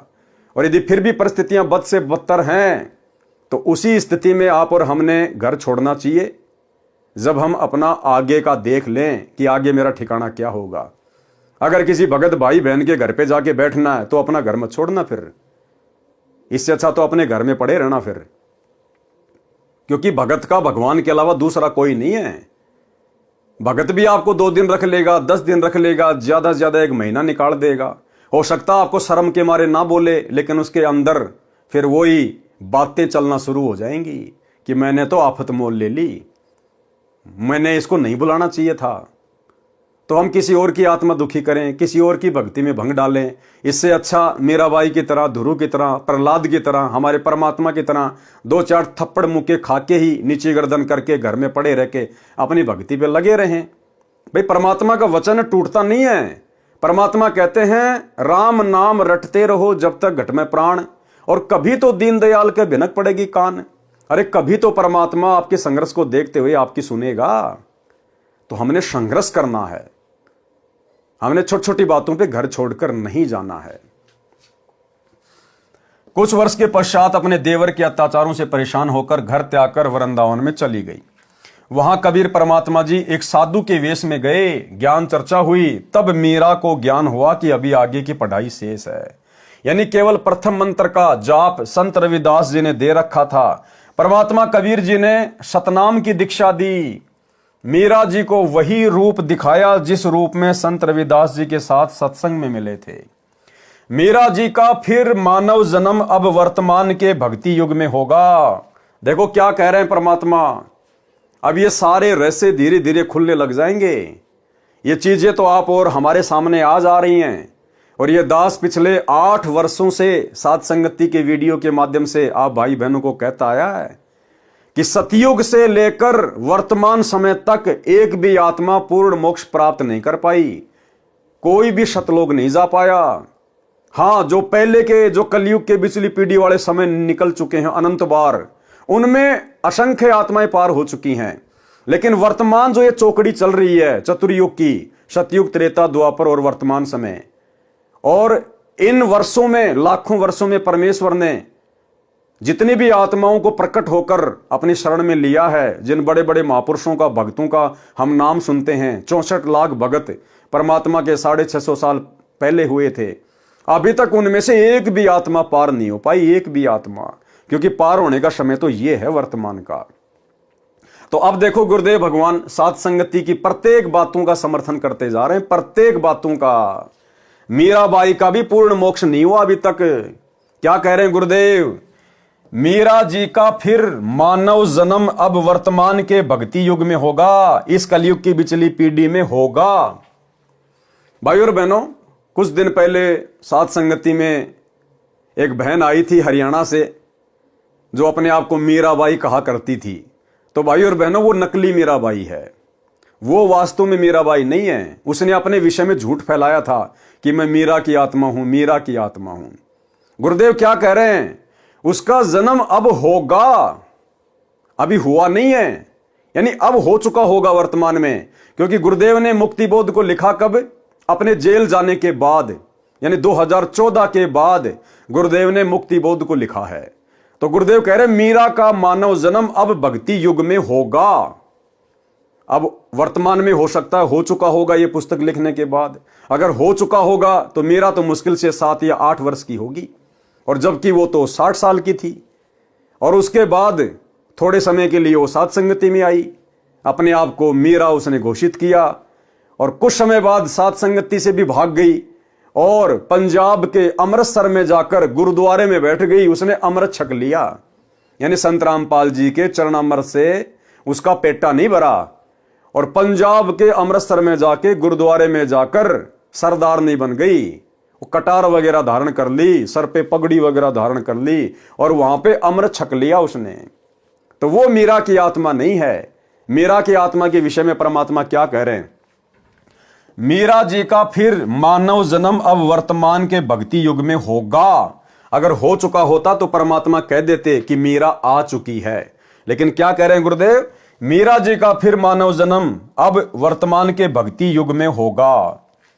तीनों नाम की दीक्षा मिलेगी, मोक्ष उसकी मर्यादा पर निर्भर करेगा। यानी गारंटी नहीं है कि अगर मीरा जी का वर्तमान में मानव जन्म हो गया, उसको शरण मिल गई, सार नाम मिल गया तो पार हो जाएगी। क्या कह रहे हैं गुरुदेव? मोक्ष उसकी मर्यादा पर निर्भर करेगा। इसलिए चाहे वर्तमान में नानक जी परमात्मा की शरण में आओ, चाहे मीराबाई आओ, चाहे धन्ना जी आओ, चाहे कोई कितने बड़ा महापुरुष या भगत जिनके नाम हैं, पंडित रामानंद जी, धर्मदास जी, सर्वानंद जी, नीरू, नीमा, ये जितनी भी आत्माएं सब वर्तमान में आएंगी गुरुदेव की शरण में। तो गुरुदेव कह रहे शरण में आने से बात नहीं बनेगी। भैया मर्यादा फर्स्ट है। अगर मर्यादा में रहेंगे तो मोक्ष प्राप्त करेंगे, चाहे मीरा हो चाहे धर्मदास हो। तो इस भक्ति मार्ग में मर्यादाओं की कितनी बड़ी भूमिका है। और काल मर्यादा ही तुड़वाता है सबसे पहले, क्योंकि परमात्मा से दूर करने का सबसे अच्छा तरीका है भगत की मर्यादा तुड़वा दो। और बरवाला कांड के बाद गुरुदेव भगवान जो हमारी परीक्षा ले रहे हैं, आप सबको पता है, सतलोक आश्रम मैनेजमेंट हरियाणा ने, गुरुदेव के परिवार ने, इन कोऑर्डिनेटरों ने एक भी भगत की मर्यादा सुरक्षित नहीं छोड़ी, एक भी भगत की। सारे भक्ति विरुद्ध उल्टे काम और गुरुजी का ही नाम ले लेके संगत से करवा डाले। काल ने ये तो कहा था, जाओ जोग जीत संसारा, जीव न माने कहा तुम्हारा नाम ले वाद बधाऊं और याविद जीवों को बरमाऊं। कि तेरा ही नाम ले लेके कि गुरुजी का आदेश, गुरुजी का आदेश, पीड़ा परचा गया, गुरुजी का आदेश, और सबकी मर्यादा तोड़वा दूंगा। और गुरुजी का नाम ले लेके 2019 में कांग्रेस को वोट डलवा दिए, सपोर्ट करवा दिया। 2024 में बीजेपी को वोट डलवा दिए, सपोर्ट करवा दिया। नरेंद्र मोदी की रैलियों में धक्के खिला दिए। गांव धनाना में 1 करोड़ रुपए की लागत से, भक्तों के दान से बैडमिंटन का स्टेडियम बना दिया, गुरुजी की मर्यादा तोड़वा दी। धनाना आश्रम में हॉस्पिटल का काम शुरू कर दिया 10 एकड़ में, जैसे आने वाले समय में सारे बीमार पड़ने वाले हैं। गुंडों की सीबीआई जांच के समर्थन में बैठा दिया, 5 लाख रुपए दे दिए राजपूत करणी सेना को। जाट आरक्षण में भक्तों को बैठा दिया, बिरानी आग में झोंक दिया, करोड़ों रुपए चंदे के रूप में दे दिए। गोहाना जाट धर्मशाला का 5वां फ्लोर बनवा रहे हैं, जो 1 करोड़ रुपए में बनेगा। और दुनिया भर की नौटंकी पाखंड जिनकी कोई गिनती नहीं है। तो काल का यही तो सूक्ष्म दाव था जो सफल हो गया। और जो गुरुदेव के हीरे मोती लाल थे, जिनके लिए परमात्मा चारों युगों से भटक रहे हैं, जो विशेष आत्माएं हैं गुरुदेव की, परमात्मा ने उन आत्माओं को बरवाला कांड के बाद साध संगतियां शुरू करवा के उनकी भक्ति मर्यादा सुरक्षित रखवाने के लिए पहले साध संगति से जोड़ दिया। तो साध संगति में जितने भी भगत भाई बहन जुड़े हुए हैं, आज चाहे उनकी आर्थिक स्थिति कैसी भी क्यों ना है, उनका शरीर रूप रंग कैसा भी क्यों ना है, आप और हम परमेश्वर की उन महानतम आत्माओं में से हैं। ये कोई मान बढ़ाई के लिए नहीं कह रहे हम। हमें पता है हकीकत क्या है, सच्चाई क्या है, कैसे परमात्मा ने अपनी आत्माओं को काल के जाल से सुरक्षित रखा, साध संगतियां शुरू करवा के। मीरा जी का फिर मानव जन्म अब वर्तमान के भक्ति युग में होगा। तीनों नाम की दीक्षा मिलेगी। मोक्ष उसकी मर्यादा पर निर्भर करेगा। भैया अगर मर्यादा में रहेगी तो मोक्ष होगा, नहीं तो फिर 84 में जाएगी। यदि आजीवन विश्वास के साथ मर्यादा में रहकर तीनों नामों का जाप करती रही तो मोक्ष निश्चित है। वृंदावन में भी मीरा की आस्था श्री कृष्ण में कुछ कुछ थी। क्या कह रहे हैं परमात्मा? जब मीरा घर बार छोड़ के वृंदावन चली गई थी तो मीरा की आस्था उस समय श्री कृष्ण जी में थी, थोड़ी थोड़ी। और भैया चाहे थोड़ी थोड़ी हो चाहे ज्यादा ज्यादा हो, परमात्मा कहते हैं 100 वर्ष सतगुरु की पूजा एक दिन आन उपासी, वो अपराधी आत्मा फिर पड़े काल की फांसी। तो मीरा की आस्था श्री कृष्ण जी में थोड़ी थोड़ी थी, इसलिए उसने वृंदावन में जाने का विचार किया था। जब मीराबाई राणा के अत्याचारों से तंग आकर घर त्याग गई थी तो उस क्षेत्र में अकाल मृत्यु, महामारी, अकाल दुर्भिक्ष की मार शुरू हो गई थी। यानी राणा ने एक भगत को सताया, एक भगत को परेशान किया, एक संतनी को दुखी किया। और एक भगत के दुखी करने मात्र से परमात्मा कितना नाराज होता है, कितना रुष्ट होता है। परमात्मा कहते हैं, कबीर मेरे साधु को यानी मेरे भगत को दुख ना दीजियो कोई, और संत दुखी तो मैं दुखी, मेरा आपा भी दुखी होए। हिरणाकुश उदर उदारिया हम ही मार्या कंस, और जो सतावेगा मेरे भगत को उसका खो दूंगा वंश। तो एक भगत के दुखी होने से परमात्मा कितना दुखी होता है। और राणा की नगरी में उसके बाद महामारी फैल गई, अकाल पड़ गया, दुर्भिक्ष पड़ गया, हाहाकार मच गया। और वर्तमान में भाई और बहनों, इसीलिए दास बार बार आप भाई बहनों को सचेत करता है, अभी अगर कुछ ऐसा नहीं हो रहा है तो इसका मतलब ये नहीं कि होगा नहीं। अरे वहां तो खाली एक भगत को, मीरा को दुखी किया गया, जिस कारण से राणा की नगरी में हाहाकार मच गया, महामारी और अकाल। और यहां वर्तमान में हरियाणा में उस पूर्ण ब्रह्म परमात्मा, अल्लाहों के अल्लाह, सर्वेश्वर महेश्वर को, सतगुरु रामपाल जी भगवान को, इस कबीर परमात्मा को दुखी किया गया है। और 2014 बरवाला कांड के बाद से वे कहां बैठे हुए हैं? सोचिए आने वाले विनाशकारी समय में, युग परिवर्तन के दौर में हरियाणा के ऊपर क्या बीतेगी, हरियाणा के ऊपर क्या बीतेगी। और विशेषकर जहां परमात्मा निवास करते थे जिला हिसार में, वहां क्या बीतेगी। इसलिए भाई और बहनों, परमात्मा कहते दिल्ली मंडल पाप की भूमा। ये जो दिल्ली मंडल के अंतर्गत यानी दिल्ली के अधीन जो क्षेत्र है, इसमें ये हरियाणा पड़ता है। तो सोचिए भाई और बहनों, जब एक मीरा को, एक भगत को दुखी करने के कारण उस राजा की नगरी में ऐसी हाहाकार मच सकती है, तो वर्तमान में तो सम्राट को दुखी किया गया है, सम्राट को परेशान किया गया है, ना पहचान कर, जानबूझकर बकवाद करके, उनके विचार ना सुनकर, उनके सत्संग ना सुनकर, काल प्रेरणा से। तो सोचिए आने वाले समय में इस सरकार का क्या होगा, उस प्रदेश के वासियों का क्या होगा, किस किस प्रकार की आपदाएं आएंगी, आपत्तियां आएंगी। और फिर समाधान क्या होगा? समाधान वही होगा जो राणा को फिर पंडितों ने बताया, ज्योतिषियों ने बताया। क्या? जब मीराबाई राणा के अत्याचारों से तंग आकर घर त्याग कर गई, तो उस क्षेत्र में अकाल मृत्यु, महामारी, अकाल दुर्भिक्ष की मार शुरू हो गई। ज्योतिषियों ने बताया कि आपके नगर से संत रुष्ट होकर चला गया है, जिस कारण से यह उपद्रव हो रहा है। समाधान बताया कि यदि वह संत जीवित मिल जाए और वापस मनाकर, क्या वापस मनाकर प्रसन्न करके लाया जाए, वो संत अपने आप आए, उससे बात नहीं बनेगी। उस संत को मनाकर, प्रसन्न करके, मनाना क्या होता है, प्रसन्न करना क्या होता है, पैर पकड़ पकड़ के, चरणामृत बना के, धो धो के पीकर, रो रो कर, अपने आंसुओं से उनके चरण कमल धोकर, उनको मनाकर, उनको प्रसन्न करके वापस लाया जाए, तो तुम्हारी नगरी के हालात ठीक होंगे। तो आने वाले समय में भाई और बहनों, जो भी हरियाणा का राजा होगा, मुख्यमंत्री होगा, जो भी भारत का राजा होगा, जो प्रधानमंत्री होगा, राष्ट्रपति होगा, हिसार जेल में जाकर उस युग परिवर्तन के समय में, हाहाकार के समय में, हिसार जेल में जाकर सतगुरु रामपाल जी के पैर पकड़कर, चरण धोकर, नाक रगड़कर, घुटने टेककर माफी मांगने से ये हालात देश और दुनिया के सुधरेंगे। तब जाकर लोगों की सांस में सांस आएगी। ये होगा, अवश्य होगा। ये परमात्मा धरती पे है। इन हालातों में कोई सतगुरु रामपाल जी को परमात्मा मानने वाला नहीं है।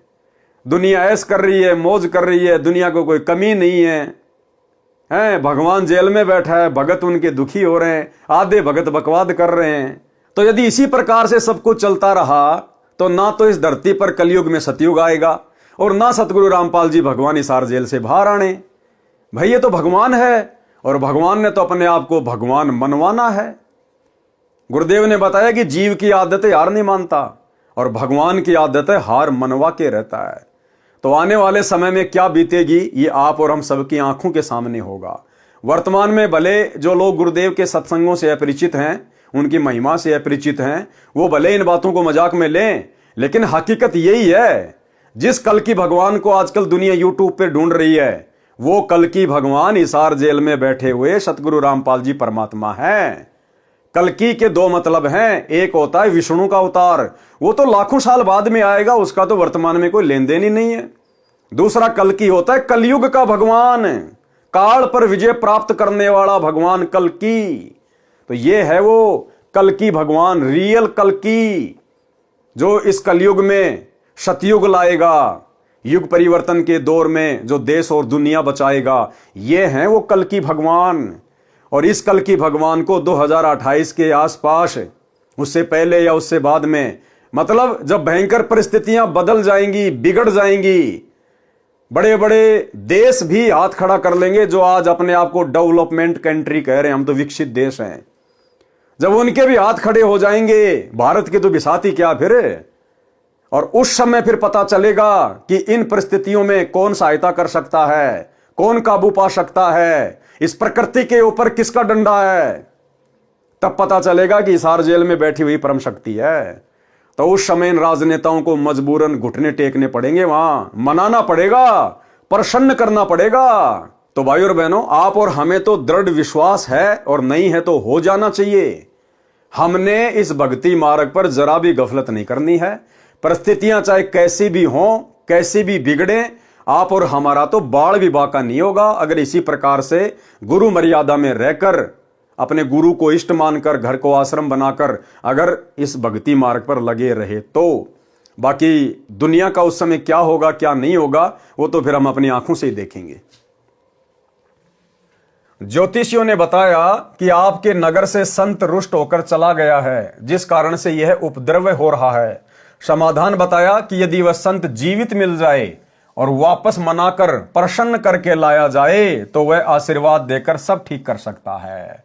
वह आशीर्वाद देकर सब ठीक कर सकता है। और उस समय भी भाई और बहनों, मीरा ने कुछ भी ठीक नहीं करना था। मीरा तो भगत थी, आशीर्वाद देने का तो कोई सवाल ही पैदा नहीं था। उस समय भी परमात्मा ने ही ठीक करना था, इसी कबीर परमेश्वर ने ठीक करना था। अगर मीरा वापस भी आ जाती तो। राणा ने अपने सभापतियों से प्रश्न किया कि ऐसा कौन संत था जो रुष्ट होकर चला गया, क्योंकि मीरा का देवर मीरा को कोई भगत थोड़ी मानता था। तो उसने कहा कि ऐसा कौन संत था जो रुष्ट होकर चला गया। राणा का चाचा यानी मीरा का पितसरा यानी चाचा ससुर भवन सिंह राणा का महामंत्री था, और इस भवन सिंह ने परमात्मा कबीर जी से नाम उपदेश भी ले लिया था तथा परमात्मा का भगत था। मीराबाई के साथ भौम ने भी संत रविदास जी से नाम लिया था। भौम को यानी भवन को एक नौकर राजा ने दे रखा था, उस नौकर ने भी उस समय संत रविदास जी से नाम लिया था। वे पहले मीरा के साथ बैठकर परमात्मा की चर्चा घंटों किया करते थे। भवन मीरा को बेटी की तरह तथा साध्वी की तरह सम्मान देता था, परंतु अत्याचारी भतीजे राजा से डरता था। मीरा को सांत्वना देता था कि भक्तों का भगवान रक्षक है। मीरा के चले जाने के पश्चात भवन तथा नौकर बहुत रोते थे, याद करते थे। भौम ने राजा को बताया कि मीरा संत थी। उस राणा को मीरा के चाचा ससुर भवन ने बताया कि मीरा संत थी, वह चली गई, इस कारण से यह सब अनिष्ट हो रहा है। राणा ने कहा कि उसे कौन ला सकता है। अब देखो, फिर भी अहंकार, फिर भी घमंड, फिर भी अहंकार, फिर भी घमंड। वो राणा खुद जाने को तैयार नहीं हुआ।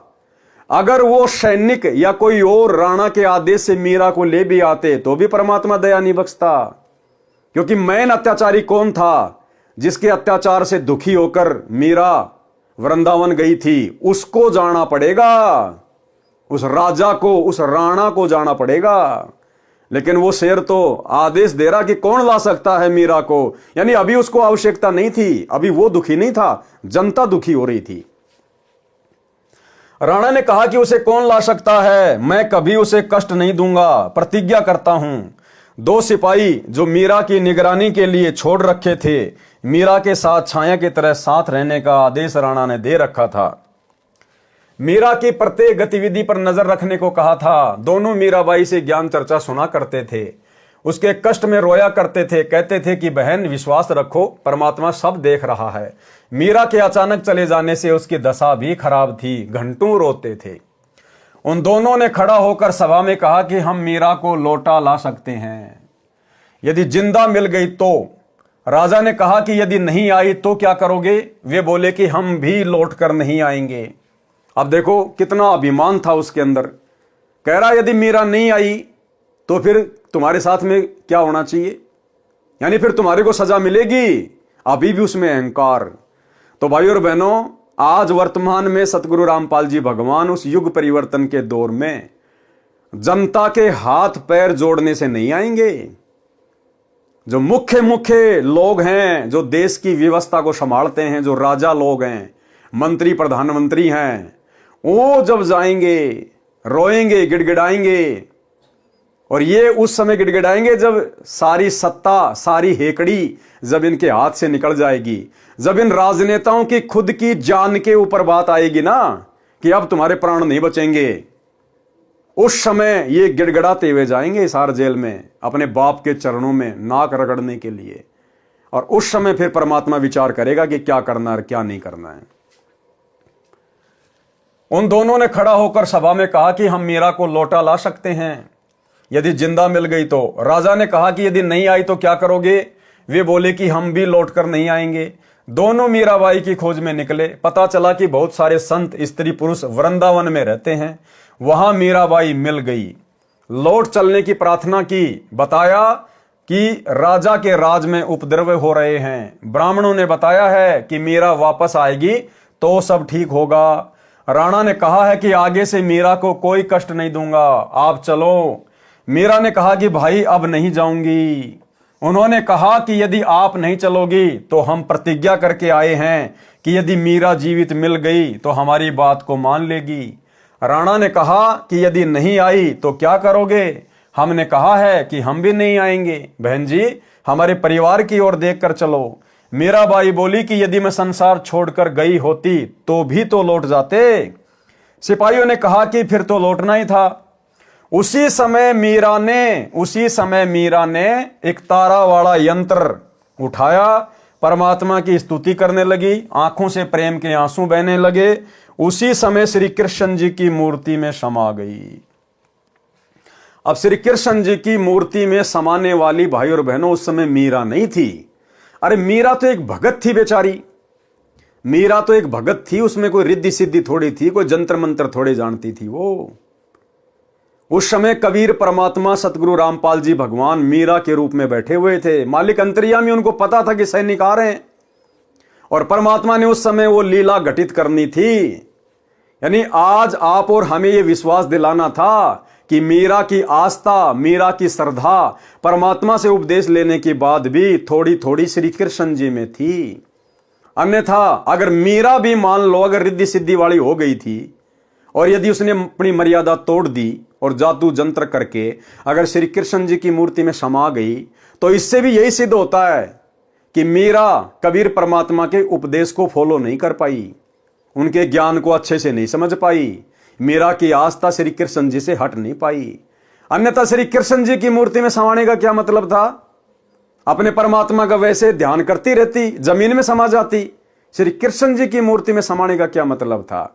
यानी गुरुदेव भगवान आप और हमारी आंखें खोलने के लिए कि मीरा कितनी अच्छी आत्मा थी, कितना संघर्ष किया, परमात्मा उसके कितना साथ थे। लेकिन परमात्मा भी उस समय फेल हो जाता है जब ये जीव जरा सी भी आस्था अपने गुरु से हटाकर, अपने परमात्मा से हटाकर किसी अन्य देव में लगा लेता है। 100 वर्ष सतगुरु की पूजा एक दिन अनुपासी, वो अपराधी आत्मा फिर पड़े काल की फांसी। तो आप और हमारे लिए शिक्षा है, एक उदाहरण पेश किया गुरुदेव ने मीरा का रूप बना के और उस मूर्ति में समाकर। क्योंकि मीरा की श्री कृष्ण में आस्था समझो मूर्ति में समा गई, बात एक ही है। तो आप और हमें शिक्षा देना चाह रहे हैं गुरुदेव भगवान की, वर्तमान में तुम मीरा जितनी भी गलती मत कर देना। जहां आशा तहां बाशा होई, मन कर्म वचन सुमरियो सोई। अगर ये भक्ति करते करते इस कलयुग की पिछली पीढ़ी में अगर तुम्हारी अपने गुरु के अलावा किसी अन्य में जरा सी भी आस्था रह गई, जैसे आज सतलोक आश्रमों से जुड़े हुए 90% भगत भाई बहनों की थोड़ी सी नहीं, आधी नहीं, पूरी की पूरी आस्था उस दाढ़ी मूंछ वाली कबीर जी की समझे जाने वाली नकली फोटो में है। यानी वही बात है भाई और बहनों, जहां से परमात्मा ने उठाया था संगत वहीं जाके खड़ी हो गई। पहले देवी देवताओं को छोड़ने को तैयार नहीं थी, अब उस दाढ़ी मूंछ वाले कबीर जी की मुर्दा फोटो को छोड़ने को तैयार नहीं है। अब क्या करे भगवान? परमात्मा समझा ही सकता है, रो ही सकता है, प्रमाण दे सकता है, सीना फाड़ के नहीं दिखाएगा कि मैं कबीर हूं तुम्हारा गुरु। तो ये तो हमने तत्व ज्ञान को आधार बनाकर ही समझना पड़ेगा। तो आप और हमारा सौभाग्य साथ संगति से जुड़े हुए भाई बहनों का, जो परमात्मा ने आस्था और श्रद्धा का नामो निशानी खत्म कर दिया किसी अन्य देव में, महादेव में, और वो दाढ़ी मूंछ वाली कबीर जी की फोटो को परमात्मा ने हम सभी सत्सेवकों में प्रेरणा करके टूक टूक करवा दिया, फड़वा दिया, सोशल मीडिया पर वीडियो बनवा दिए दूसरे लोगों को भी संदेश देने के लिए। तो ये साथ संगति गुरुदेव भगवान का विशेष मिशन है, 13वां यथार्थ कबीर पंथ है। उसी समय मीरा जी ने एक तार वाला यंत्र उठाया, परमात्मा की स्तुति करने लगी, आंखों से प्रेम के आंसू बहने लगे। उसी समय श्री कृष्ण जी की मूर्ति में समा गई। दोनों नौकरों ने लौटकर राणा को सभा में बताया। उस समय राजा अपने महामंत्री भवन के साथ शिकार खेलने जाने वाले थे। भौम तलवार तीर लेकर तैयार था। उसके घोड़े को भगत नौकर पकड़कर खड़ा था। यानी जो भगत था, वो जो नौकर था वो भगत बन गया था वो भवन के घोड़े को पकड़ के खड़ा था। भवन मंत्री सभा में बैठा था। नौकरों से राजा ने प्रश्न किया कि मिली मीरा? नौकरों ने कहा कि मिली थी, मना कर दिया। भगवान की मूर्ति में समा गई। राजा अहंकारी था, उसने कहा कि बाहर जाकर चरित्रहीन हो गई होगी, मुसलमान खत्म कर लिया होगा, इसलिए धरती में गड़ गई। जब जानता वो संत थी, ऊपर आकाश में स्वर्ग में जाती। उस अहंकारी राजा ने और परमात्मा की प्यारी आत्मा के विषय में, मीरा के विषय में क्या कुशब्द कहे कि जब जानता वो भगत थी, जब ऊपर आकाश में जाती स्वर्ग में, जमीन में गड़ गई, कोई मुसलमान खत्म कर लिया होगा। यानी टोंट कसा, व्यंग कसा कि उस समय मानता कि वो संत थी, भगत थी, जब ऊपर उड़ के जाती। अब भाई और बहनों, परमात्मा फिर अपने भगत की बेइज्जती सहन नहीं कर सकता। उसी समय परमात्मा भवन के रूप में प्रकट हो गए। वहां पर मीराबाई के चाचा के रूप में, भवन के रूप में परमात्मा प्रकट हो गए। उस भवन को नहीं पता चला कि मैं कौन हूं और अब मेरे रूप में सारा खेल कौन खेलने वाला है। तब जानता वो संत थी, जब ऊपर आकाश में स्वर्ग में जाती। उस समय भवन भगत खड़ा हुआ और बोला, हे अपराधी। अब हमने पहले क्या पढ़ा? वो तो बहुत डरता था वो अपने भतीजे से। वो जो भवन था, महामंत्री था उसका, वो अपने भतीजे से डरता था। लेकिन उस समय क्या हुआ? तुरंत खड़ा हुआ बड़ी सभा में और क्या कहा अपने भतीजे को कि हे अपराधी। उस समय भाई और बहनों, वो सारी भूमिका, वो सारा रोल कबीर परमात्मा सतगुरु रामपाल जी भगवान ने अपने हाथ में ले लिया। जिस प्रकार आपने कबीर सागर के सरलार्थ में पढ़ा कि हनुमान जी द्रोणागिरी पहाड़ को उठाकर लंका ले गए। गुरुदेव ने क्या बताया?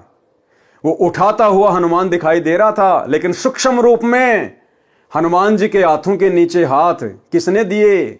इसी कबीर परमात्मा सतगुरु रामपाल जी भगवान ने। तो इसी प्रकार वो बोलता हुआ तो भवन दिखाई दे रहा था, लेकिन उस समय वो रोल कबीर परमात्मा सतगुरु रामपाल जी ने अपने हाथ में ले लिया। उसी समय भवन भगत खड़ा हुआ और बोला, हे अपराधी, उस देवी के लिए ऐसे कटे जले शब्द ना बोल। यदि वह ऊपर चली जाती तो भी तूने नहीं मानना था, तेरा पाप नहीं मानने देता। मैं जा रहा हूं स्वर्ग में, देख ले। भौम सबके सामने घोड़े पर सवार हो गया, तलवार भी हाथ में थी। घोड़ा ऊपर को उठने लगा तो नौकर रोने लगा कि मालिक, मैं कैसे अकेला इस अन्यायी के राज्य में रह सकूंगा, मुझे भी साथ ले चलो। यूं कहते कहते नौकर भगत ने घोड़े की पूंछ पकड़ ली, वह भी घोड़े से लटक कर ऊपर चल दिया।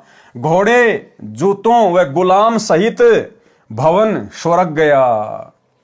ये सारा खेल कबीर भगवान का, कबीर परमात्मा का। ये सारा खेल भाई और बहनों पूज्य गुरुदेव भगवान का। अब आगे आपको पता चलेगा कि भवन बेचारा कितना दिल का कमजोर था और कितना भय मानता था अपने भतीजे से। और भवन कैसे घोड़े पे चढ़कर स्वर्ग चला जाएगा?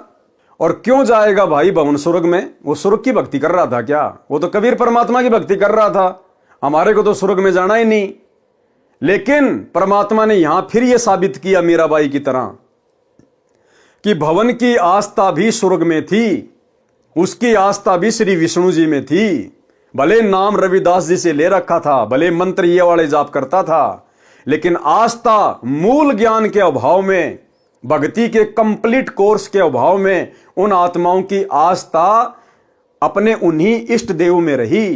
कोई श्री कृष्ण जी को मानता, कोई शंकर को मानता, कोई माता जी को मानता। इसलिए परमात्मा ने आप और हमें शिक्षा देने के लिए ये उदाहरण पेश किया कि उनकी आस्था पूर्णतया परमात्मा में नहीं बनी थी, और जिसको टारगेट मान के वो भक्ति कर रहे थे, परमात्मा ने वहीं उनको पहुंचा दिया स्वर्ग में।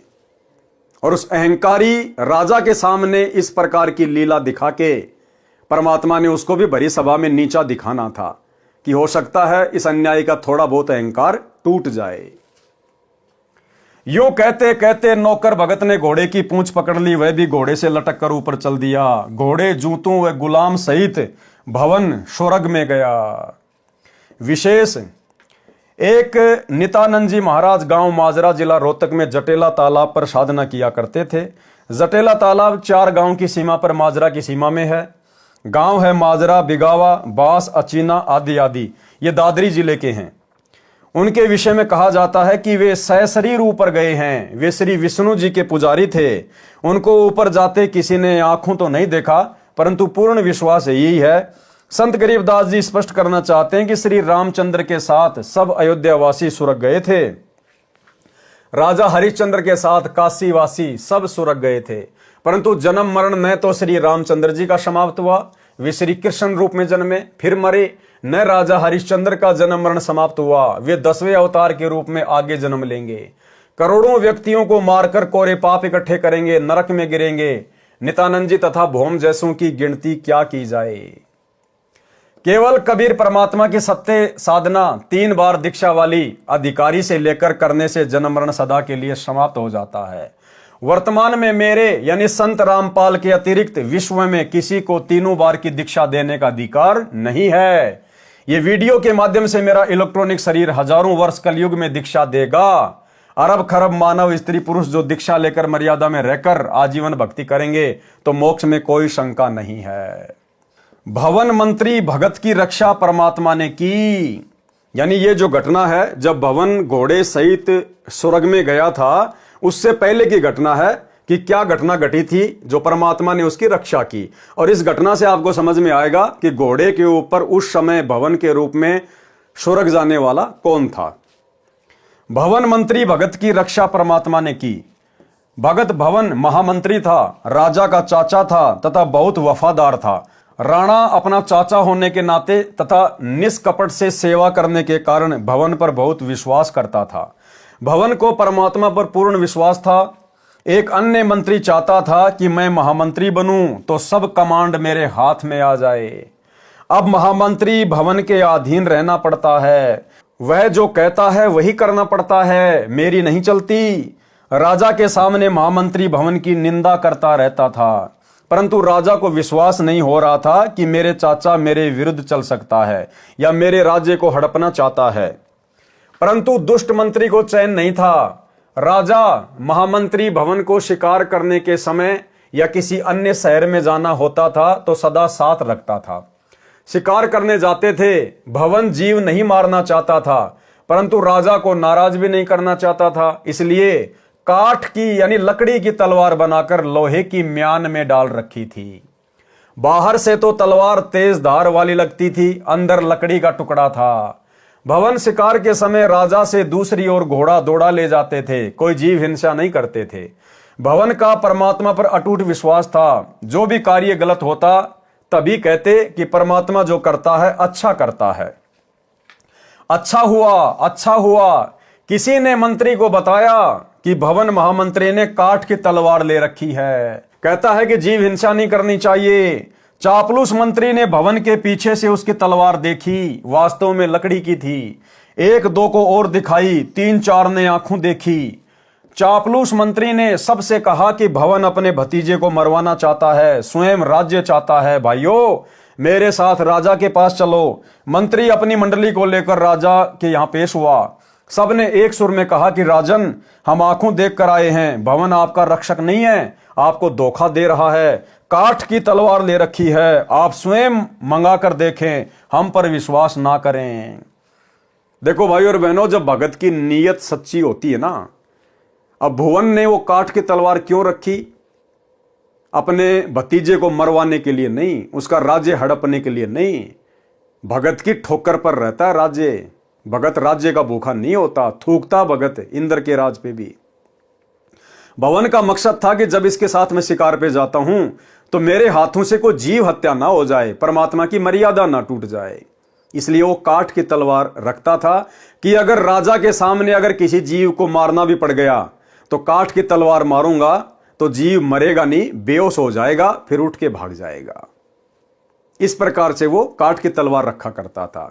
लेकिन उस महामंत्री को मौका मिल गया, उसको किसी ने बता दिया, महामंत्री ने अपनी आंखों देख लिया, 2-4 को और दिखाई उसकी तलवार उसके पीछे से, और राजा के वहां जाकर चुगली खा ली कि ऐसे ऐसे आपका चाचा आपको मरवाना चाहता है, काठ की तलवार रखता है।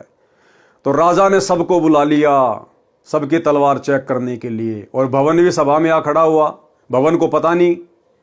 और जब राजा ने कहा कि सब अपनी अपनी तलवार चेक करवाओ, किसकी तलवार में कितनी धार है। अब भवन क्या करे बेचारा, बीच से निकल के जा नहीं सकता। अब हक्का बक्का रह गया कि भाई आज तो तेरी मृत्यु निश्चित है, ये दुष्ट आज तेरी गर्दन काटेगा।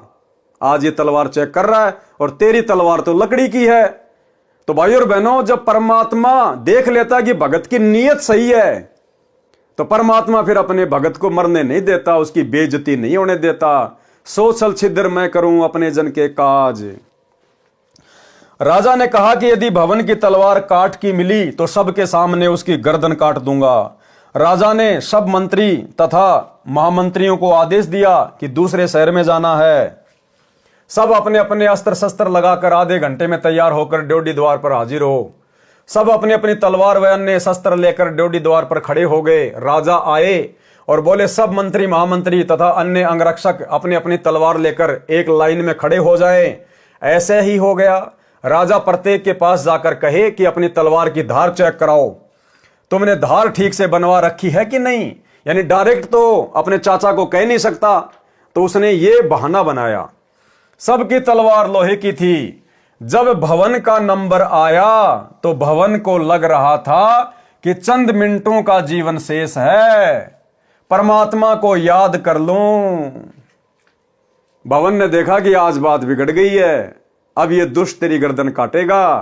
तेरा तो थोड़े बहुत समय का जीवन है, जब तक नंबर तेरा नहीं आता तलवार चेक करने का। और आंखें बंद करके अपने भगवान को याद करने लग गया। अब सोचो भाई और बहनों, अरे जो भवन घोड़े सहित नौकर सहित और अपनी रिद्धि सिद्धि शक्ति से स्वर्ग में जा सकता है उड़ के, क्या वो काठ की तलवार को लोहे की नहीं बना सकता था अपनी रिद्धि सिद्धि से? तो अब आपको समझ में आ जाना चाहिए भाई और बहनों कि उस समय भवन के रूप में वो लीला किसने की थी, घोड़े पर बैठकर स्वर्ग जाने की। राजा प्रत्येक के पास जाकर कहा कि तलवार की धार चेक कराओ, तुमने धार ठीक से बनवा रखी है या नहीं। सबकी तलवार लोहे की थी। जब भवन का नंबर आया तो भवन को लग रहा था कि चंद मिनटों का जीवन शेष है, परमात्मा को याद कर लूं। भवन परमात्मा का नाम जो गुरुजी से ले रखा था जाप करने लगा। आप और हमें एक और शिक्षा दे रहे हैं गुरुदेव भगवान, जब कभी कभार तुम्हारे सामने भी इस प्रकार की परिस्थिति पैदा हो जाए, तुम्हारे को कुछ भी समझ में ना आए, तो उस समय फिर अपनी तिगड़मबाजी को छोड़कर अपना दिमाग इधर उधर दौड़ाने के बजाय और जो सुमरण दे रखा है गुरुदेव भगवान ने, अपने परमात्मा में ध्यान लगा देना चाहिए। कोई विशेष संकट आता दिखाई दे, कोई परेशानी दिखाई दे, तो उस समय सुमरण ही हमारा हथियार होना चाहिए, सुमरण ही हमारा सहारा होना चाहिए। फिर परमात्मा आपत्ति को टाल देता है। भवन परमात्मा का नाम जो गुरुजी से ले रखा था जाप करने लगा। राजा ने कहा कि महामंत्री तलवार म्यान से निकाल।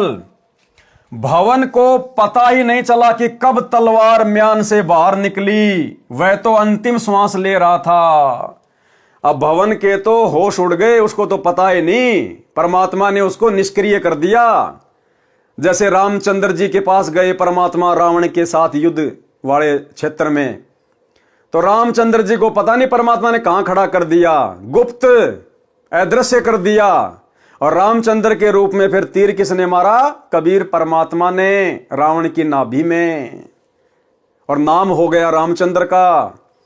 तो ठीक इसी प्रकार जब भवन का नंबर आया तो भवन ने देखा भैया बस तेरा लास्ट समय आ गया, गुरुजी को याद कर ले। वो तो अपना सुमरण में ध्यान लगा लिया, परमात्मा ने उसकी बुद्धि ऑफ कर दी, उसको तो कुछ नहीं पता क्या हो रहा है क्या नहीं हो रहा है। और उस समय वो दुनिया को भवन दिखाई दे रहा था, लेकिन उसी समय सूक्ष्म रूप में परमात्मा आ गए और तलवार निकाली। भवन को नहीं पता कब तलवार निकल गई, कब चेक हो गई। और जैसे ही तलवार निकाली, परमात्मा ने भवन का रूप बना के वो तलवार स्टेनलेस स्टील की, जितने भी लोग थे सबसे ज्यादा चमकदार बिजली की तरह यूं चमक रही तलवार, सब लोग हक्का बक्का रह गए। अरे इसके पास में ऐसी गजब की तलवार कहां से आ गई, अभी तो हमने अपनी आंखों से देखा था लकड़ी की तलवार थी। तो ऐसे खेल खेलता भाई और बहनों परमात्मा अपने भगत के लिए। क्या कह रहे हैं परमात्मा? राजा ने कहा कि महामंत्री तलवार म्यान से बाहर निकाल। भवन को पता ही नहीं चला कि कब तलवार म्यान से बाहर निकल गई। वह तो अंतिम सांस ले रहा था। ज्यों ही भवन ने पूरे वेग के साथ तलवार म्यान से बाहर निकाली तो तलवार लोहे की थी। उसकी चमक आंखों को ऐसे लग रही थी जैसे आकाशीय बिजली का चमका लगा हो। देखने वाले जो आंखों देख चुके थे कि भवन की तलवार लकड़ी की थी, उनको अपनी आंखों पर भरोसा नहीं हो रहा था। इस घटना के पश्चात भवन की आस्था परमात्मा में पूर्ण रूप से दृढ़ हो गई, परंतु दुष्ट मंत्री बाज नहीं आया। तो भाइयों और बहनों, ये सारी की सारी जो कथाएं हैं, जो कहानियां हैं, ये गुरुदेव भगवान आप और हमारे विश्वास को वर्तमान में इस कलयुग की बिचली पीढ़ी में अपने चरणों में दृढ़ करने के लिए लिख रहे हैं कि आप लोगों ने भी इतना विश्वास अपने गुरुदेव भगवान पर होना चाहिए। उसके बाद परमात्मा ना जाने आपके रूप में क्या क्या खेल खेल देगा। होनी को अनहोनी कर देगा। साहिब से सब होता है, बंदे से कुछ नहीं। वो राई से पर्वत कर दे, फिर पर्वत से राई। परमात्मा जो चाहे सो कर दे, भरम पड़ो मत कोई। और सेव दड़ पर शीश चढ़ाया, पाछे करी रसोई। मोला जल से थल करे, थल से जल कर देत। और साहिब तेरी साई भी शाम कहूं के श्वेत। तो यह आप और हमारे लिए शिक्षा है कि अपने गुरु पर अगर विश्वास करो तो इतना करो जैसे भवन ने किया। फिर देखना परमात्मा कैसे आपत्तियों के बादल शीतल हवा चला के टाल देता है। परंतु दुष्ट मंत्री बाज नहीं आया। लेकिन जो मंत्री था, जो महामंत्री बनना चाहता था भवन को हटवा कर, वो अपनी हरकतों से बाज नहीं आया। और फिर एक ऐसी घटना और घट गई।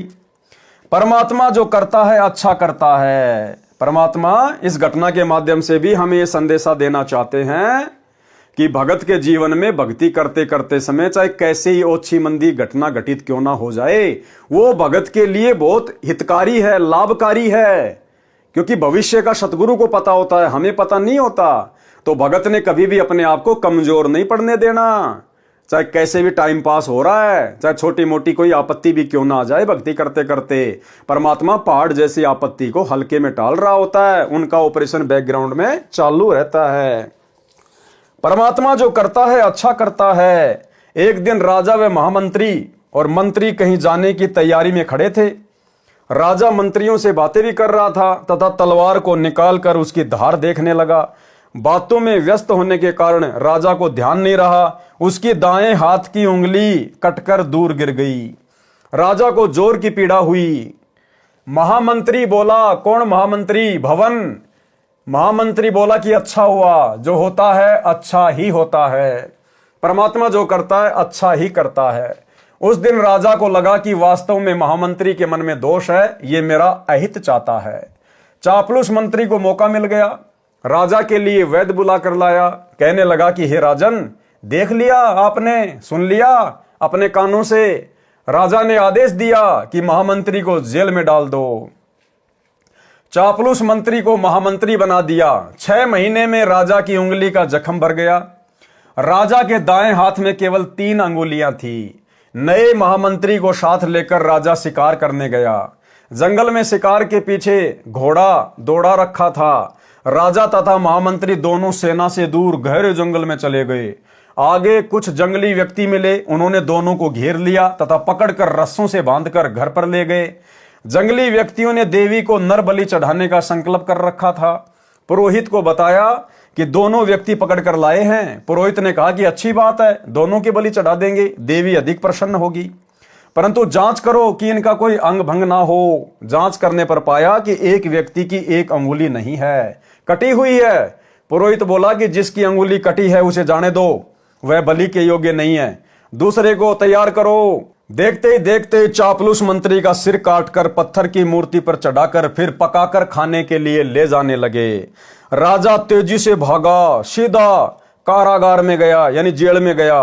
वहां महामंत्री बंद था। उसे कैद मुक्त किया तथा आप बीती बताई और कहा कि आप ठीक कह रहे थे कि जो होता है अच्छा ही होता है। यदि उस दिन मेरी उंगली न कटी होती तो आज मेरी मौत होती। राजा ने महामंत्री से प्रश्न किया कि मेरी उंगली कटी तो मेरी जान बची, मेरे लिए तो अच्छा हुआ, परंतु आपको 6 महीने की कैद का कष्ट भोगना पड़ा, आपके लिए क्या अच्छा हुआ? तो महामंत्री ने कहा कि 6 महीने की कैद से मेरी भी जान बच गई। यदि मैं कैद में ना होता तो आपके साथ जंगल में जाता, उस मंत्री की जगह मेरी बलि चढ़ती। राजा ने अपनी गलती की क्षमा याचना की, उसे अपना पुनः महामंत्री बनाया। यानी जो परमात्मा करता है भगत के साथ में वो अच्छा ही होता है। देखो, जगत वालों को तो जैसे उनके जो कर्म हैं उस हिसाब से उनके साथ घटनाएं घटित होंगी। सतगुरु के शरण में आने के बाद भगत के साथ यदि कोई घटना घटित होगी तो फिर परमात्मा उसकी परीक्षा के लिए, उसके विश्वास को बढ़ाने के लिए, या पहाड़ जैसी आफत को परमात्मा हल्के में टाल रहा होगा। तो हमने केवल विश्वास के साथ अपनी भक्ति पर लगे रहना होता है।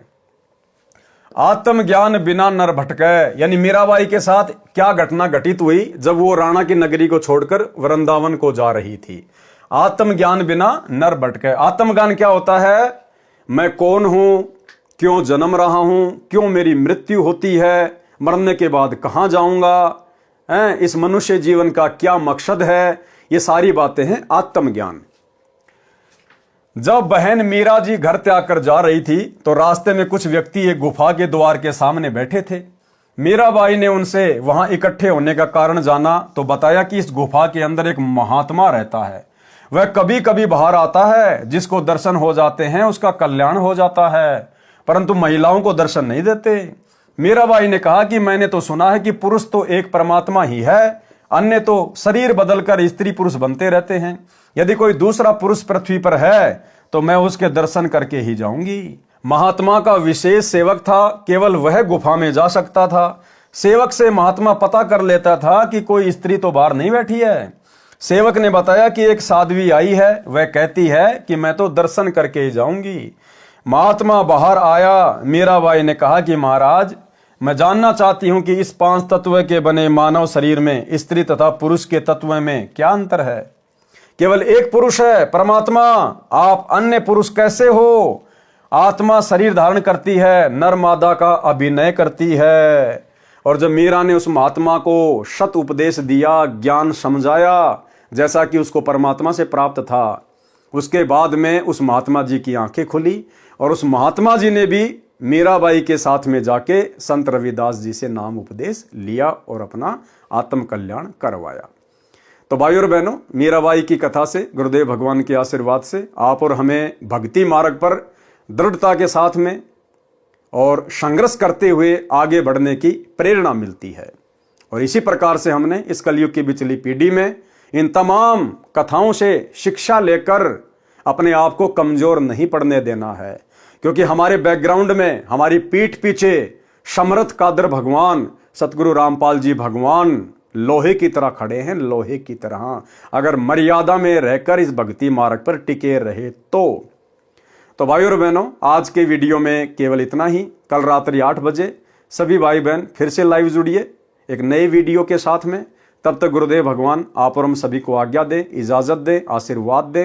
बंदी छोड़ सतगुरु रामपाल जी भगवान की जय हो।